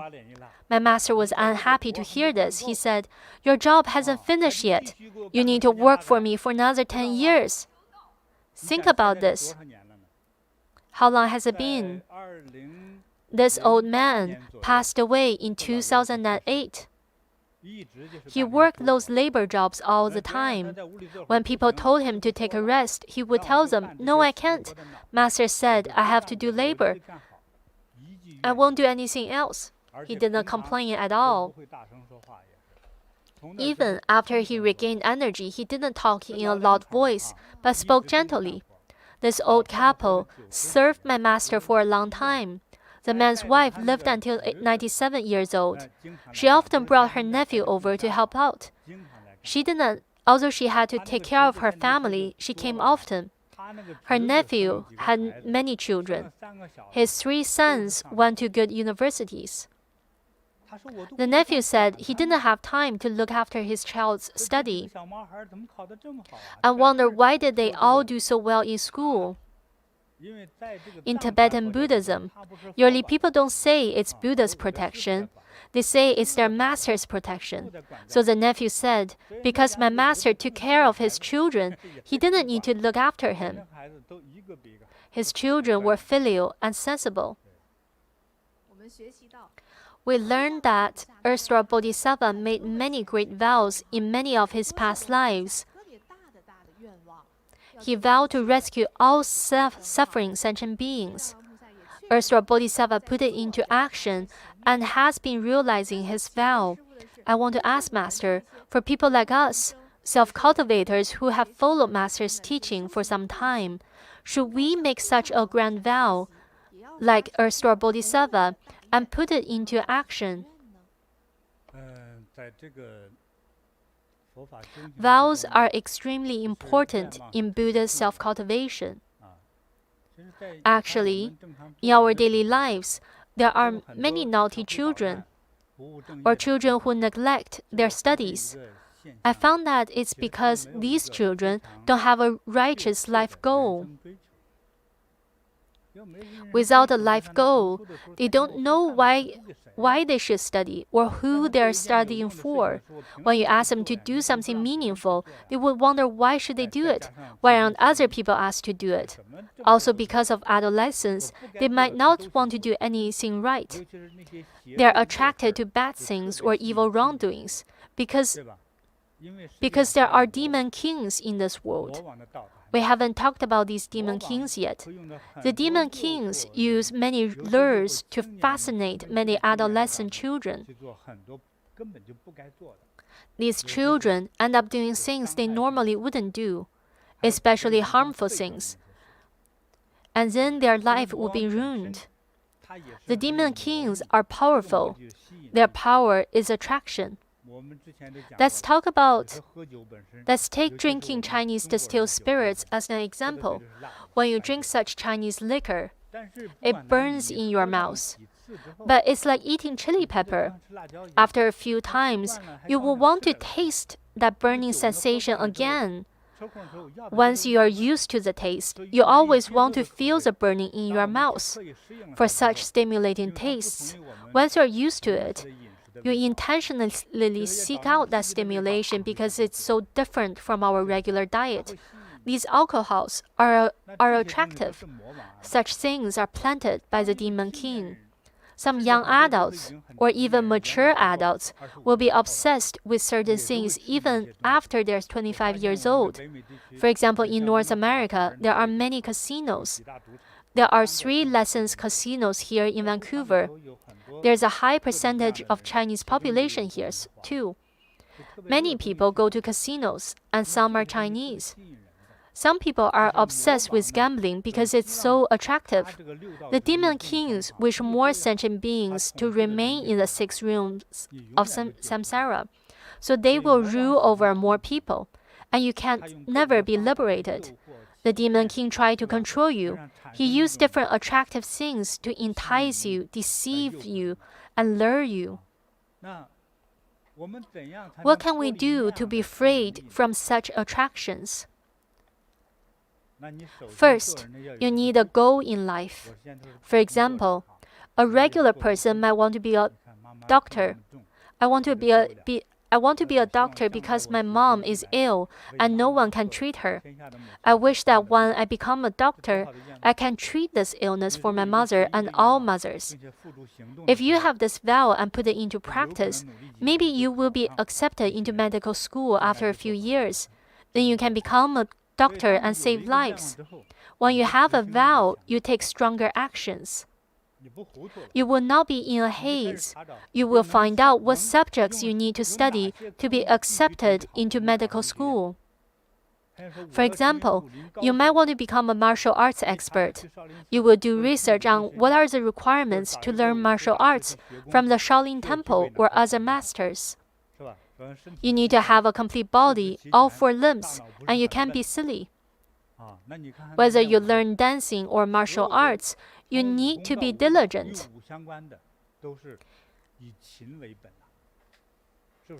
You cannot be afraid of the pain. You have to enjoy the pain. Then you can be a dance artist or a martial arts expert. You work towards your goal. You wake up early and practice. Exercise more and make your body stronger. When you have a pursuit, you are motivated. To learn Buddhism, you need to have a thought, and that is, what Buddha and Bodhisattva said makes sense. You start with having trust, from trust to belief, and then to faith. What is faith? Faith is something that your life and your spirituality can rely on. In my hardest times, faith supported me. Faith gave me motivation when I work. In life and death situations, my faith and my Buddha protects me. When I make a life choice, my Buddha guides me the direction. When you have faith, you have power. But this is not enough. This is just ordinary faith. For example, Buddha said, first, you need to make offerings. Second, you need to chant to the Buddha.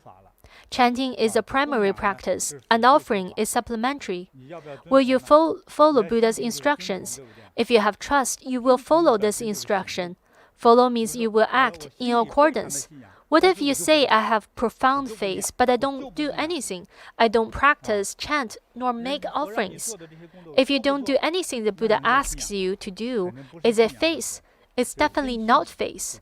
True faith is followed by action. It's called faith, vow, and action. From belief to faith. Actually, Buddha has always been telling you that you need to have a wish or a vow. Everyone can have a wish or a vow. For example, a smaller vow could be, Buddha, please bless me so I attend a good high school. This is a children's vow. A mother could vow, please let my children go to a good school. May my son find a good wife. May my daughter marry a good husband. May they have a peaceful and happy life. Everyone has vows. It's just short-term or long-term vows. Even housewives will wish their family to be harmonious, auspicious, and successful. All these wishes are vows. For example, the Buddha might tell you, you need to chant to Earth Store Bodhisattva, chant his name 1,000 times to fulfill your wish. Would you chant? Many mothers will chant, and this is called action. Say that you need to make offerings, but you don't have any money, and ask whether you can volunteer at Bodhi Meditation Center instead. If you really want to realize your wish or vow, you will not slack off on a job. What if you complained that you are the only one working? Why are those people standing around and telling me what to do? Nobody asks how I feel, or buying me beverages. I can't find comfort in anything. If you really had a wish or a vow, you would not care about praises or how other people treat you, because your vow is definitive, it's determined and urgent. The foundation of faith is whether you need it. If your wish is urgent, you can do anything. Say that your beloved husband was terminally ill in the ICU. If you didn't find a good doctor or spend money for treatment, your husband might die in there, and you will be widowed. If you truly loved your husband, whether you had hundreds of thousands of dollars in your saving, and treatment need $800 per day, would you pay for it? If you really love him, you will pay this money. See that this money wasn't enough, and you also need to chant Buddha's name 1,000 times every day. Would you chant? Yes, I'll quit my job and chant all day long. I want to save my husband. This is an example of an urgent vow. Let's talk about the existence of hell. Say that your husband is ill. A master said that he has heavy evil karma. If he didn't do merits, he would fall into hell. If he had stolen money or asset from a Buddhist organization, he would fall into the hell of incessant sufferings. His tongue would be pulled out in one day, his eyes would be removed in another day, or later his bones will be sawed apart. He would suffer torments in the hell of incessant suffering and would never be released. You will be scared because you love him. Filial children will be scared for their parents.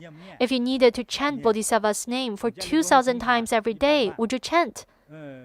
Yes, I would chant. If you had $1 million of savings and need to donate $800,000 for merits and virtues, would you donate? You would donate because you have a need. You know you need to act quickly. By putting our vows in action, we are not saving the Buddha, we're saving ourselves. We're saving our beloved ones. Say that your child is not doing well in school, and the chance of him getting into a university is very slim. Someone might introduce you to a great tutor, but that tutor costs $800 per hour. As a parent, would you hire such a good tutor?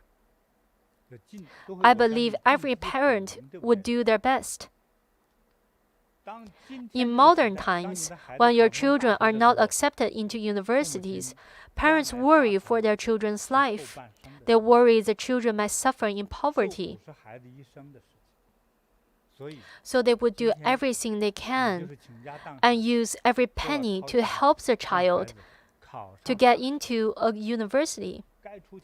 Do whatever you can, whether it's donating money, giving your assistance, or volunteering. So take action. Whether you put your vows into action depends on how urgent you are. The sutra told how Earth Store Bodhisattva rescued two mothers from his past lifetimes before he became a bodhisattva. As a young woman, she vowed to liberate all suffering sentient beings in the three evil realms. In another life, he was a woman named Bright Eyes. She made a vow. Vows are not made carelessly. She vowed to rescue all sentient beings. This is an immense vow. Even if her bones were powdered, her vows remained intact. I am not amazing. I am not as amazing as bodhisattvas. However, I made a vow that has remained the same until today. This year marks the 30th anniversary of my Dharma teaching. My vow has remained the same in the 35 years since I made that vow. It's unchanged, not because it's easy, but because it's difficult. The more challenging, the more courageous I am. I will not change because it's difficult. I am strong. You will live this life no matter what. Then why don't you follow your heart? I will not change. When you make a true-hearted vow, it will not change in this lifetime or future lifetimes. You will have such determination and power, you will not regret it. Every day, you will be full of energy. I will not say that I'm ill. I will not say I can't do it. Or I want to enjoy life. Such things just don't come to my mind. I get up early every day to practice diligently. I teach Dharma, guide people out of their problems. I manage the meditation centers and rescue people from sufferings. I do these things every day and I'm full of energy every day. So I want to remind everyone, don't make a vow immediately after hearing my teaching, because your vow must be able to withstand your considerations, and it cannot change for eternity. Then, this vow will generate energy. Here's a secret about vows. The bigger your vow is, the more energy and wisdom you have. Any being who has become a Buddha or Bodhisattva, including Guanyin Bodhisattva, Earth Store Bodhisattva, their achievements are powered by their vows. We have helped many school children and young adults. They study hard and be good people today because I told them the concept of my future is in my hands. First, when they have a vow or a life goal, they will grow up. You don't have to beat them or get angry at them. They automatically organize themselves because they are motivated by their vow. Bad children, children who were disobedient and rebellious, can all become great children because of a vow.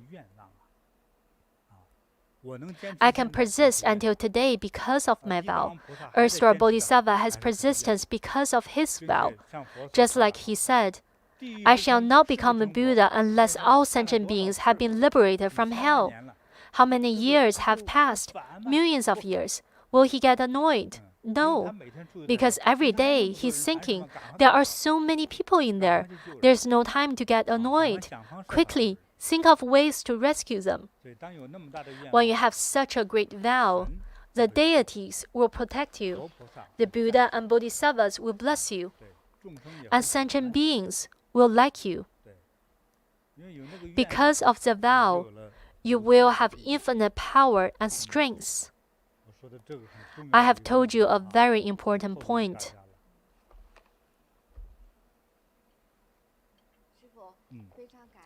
Master, thank you for explaining the power of the vow.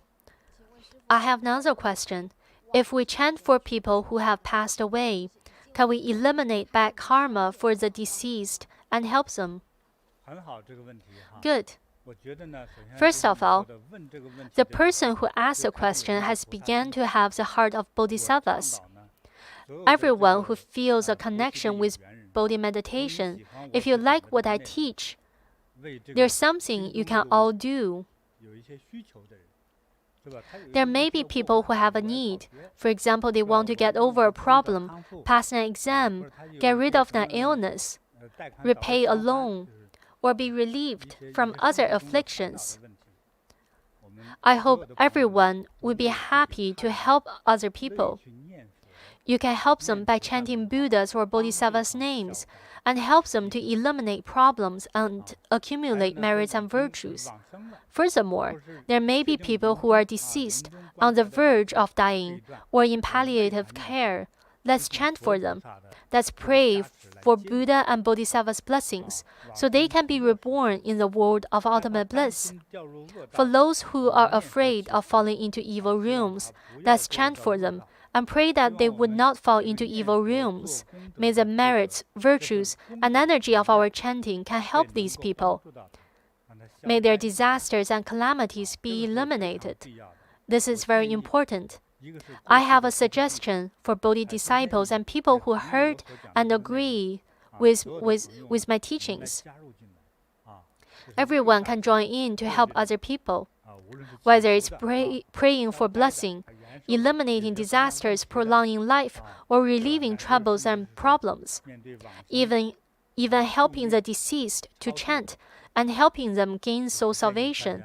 I suggest that everyone to chant for other people joyfully and enthusiastically. Here is the holy image of Earth Store Bodhisattva. If you can help other people to make a karmic connection, it will save them. If you also help them and guide them to listen to my teachings of Earth Store Sutra, you will save the entire family. This calls for very, very, very great merits and virtues. I want to remind our online friends who are warm-hearted, you will be a compassionate person from now on. If you want to be such a person, join your palms together in front of you. I am a compassionate person. I joyfully help the sentient beings to be liberated from suffering and attain happiness. My vow is eternal and will never change. That's enough. Thank you, Master. After some people make this vow, they might say, I don't have the wisdom. When you have this vow, you will have wisdom when you help other people. I want you to know that there are divine beings above us. If you made the vow just now for real, the divine beings will start to protect you now. The deities will protect you and take care of you. Actually, helping other people is the fastest way to gain wisdom and liberation for yourself. Helping others is helping yourself. Don't think that I have helped a lot of people and I have great merits and virtues. Don't talk about merits and virtues because we are helping ourselves. When it's your time to leave the world, do you know where you are going? We don't know. So from now on, re-examine yourself. Help others with a truly compassionate heart. Please follow me and join your palms.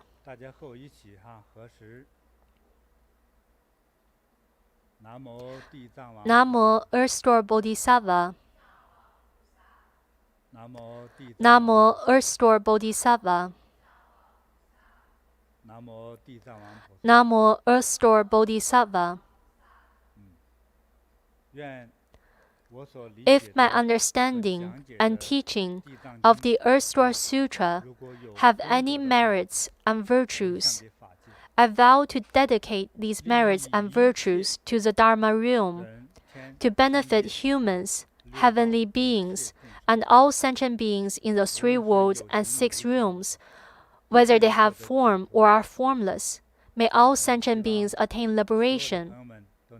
I wish everyone good health and happiness, a happy family. May all your beautiful wishes be fulfilled.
为什么耶娑哈？嗡哈哈哈，为什么耶娑哈？嗡哈哈哈，为什么耶娑哈？嗡哈哈哈，为什么耶娑哈？嗡哈哈哈，为什么耶娑哈？嗡哈哈哈，为什么耶娑哈？嗡哈哈哈，为什么耶娑哈？嗡哈哈哈，为什么耶娑哈？嗡哈哈哈，为什么耶娑哈？嗡哈哈哈，为什么耶娑哈？嗡哈哈哈，为什么耶娑哈？嗡哈哈哈，为什么耶娑哈？嗡哈哈哈，为什么耶娑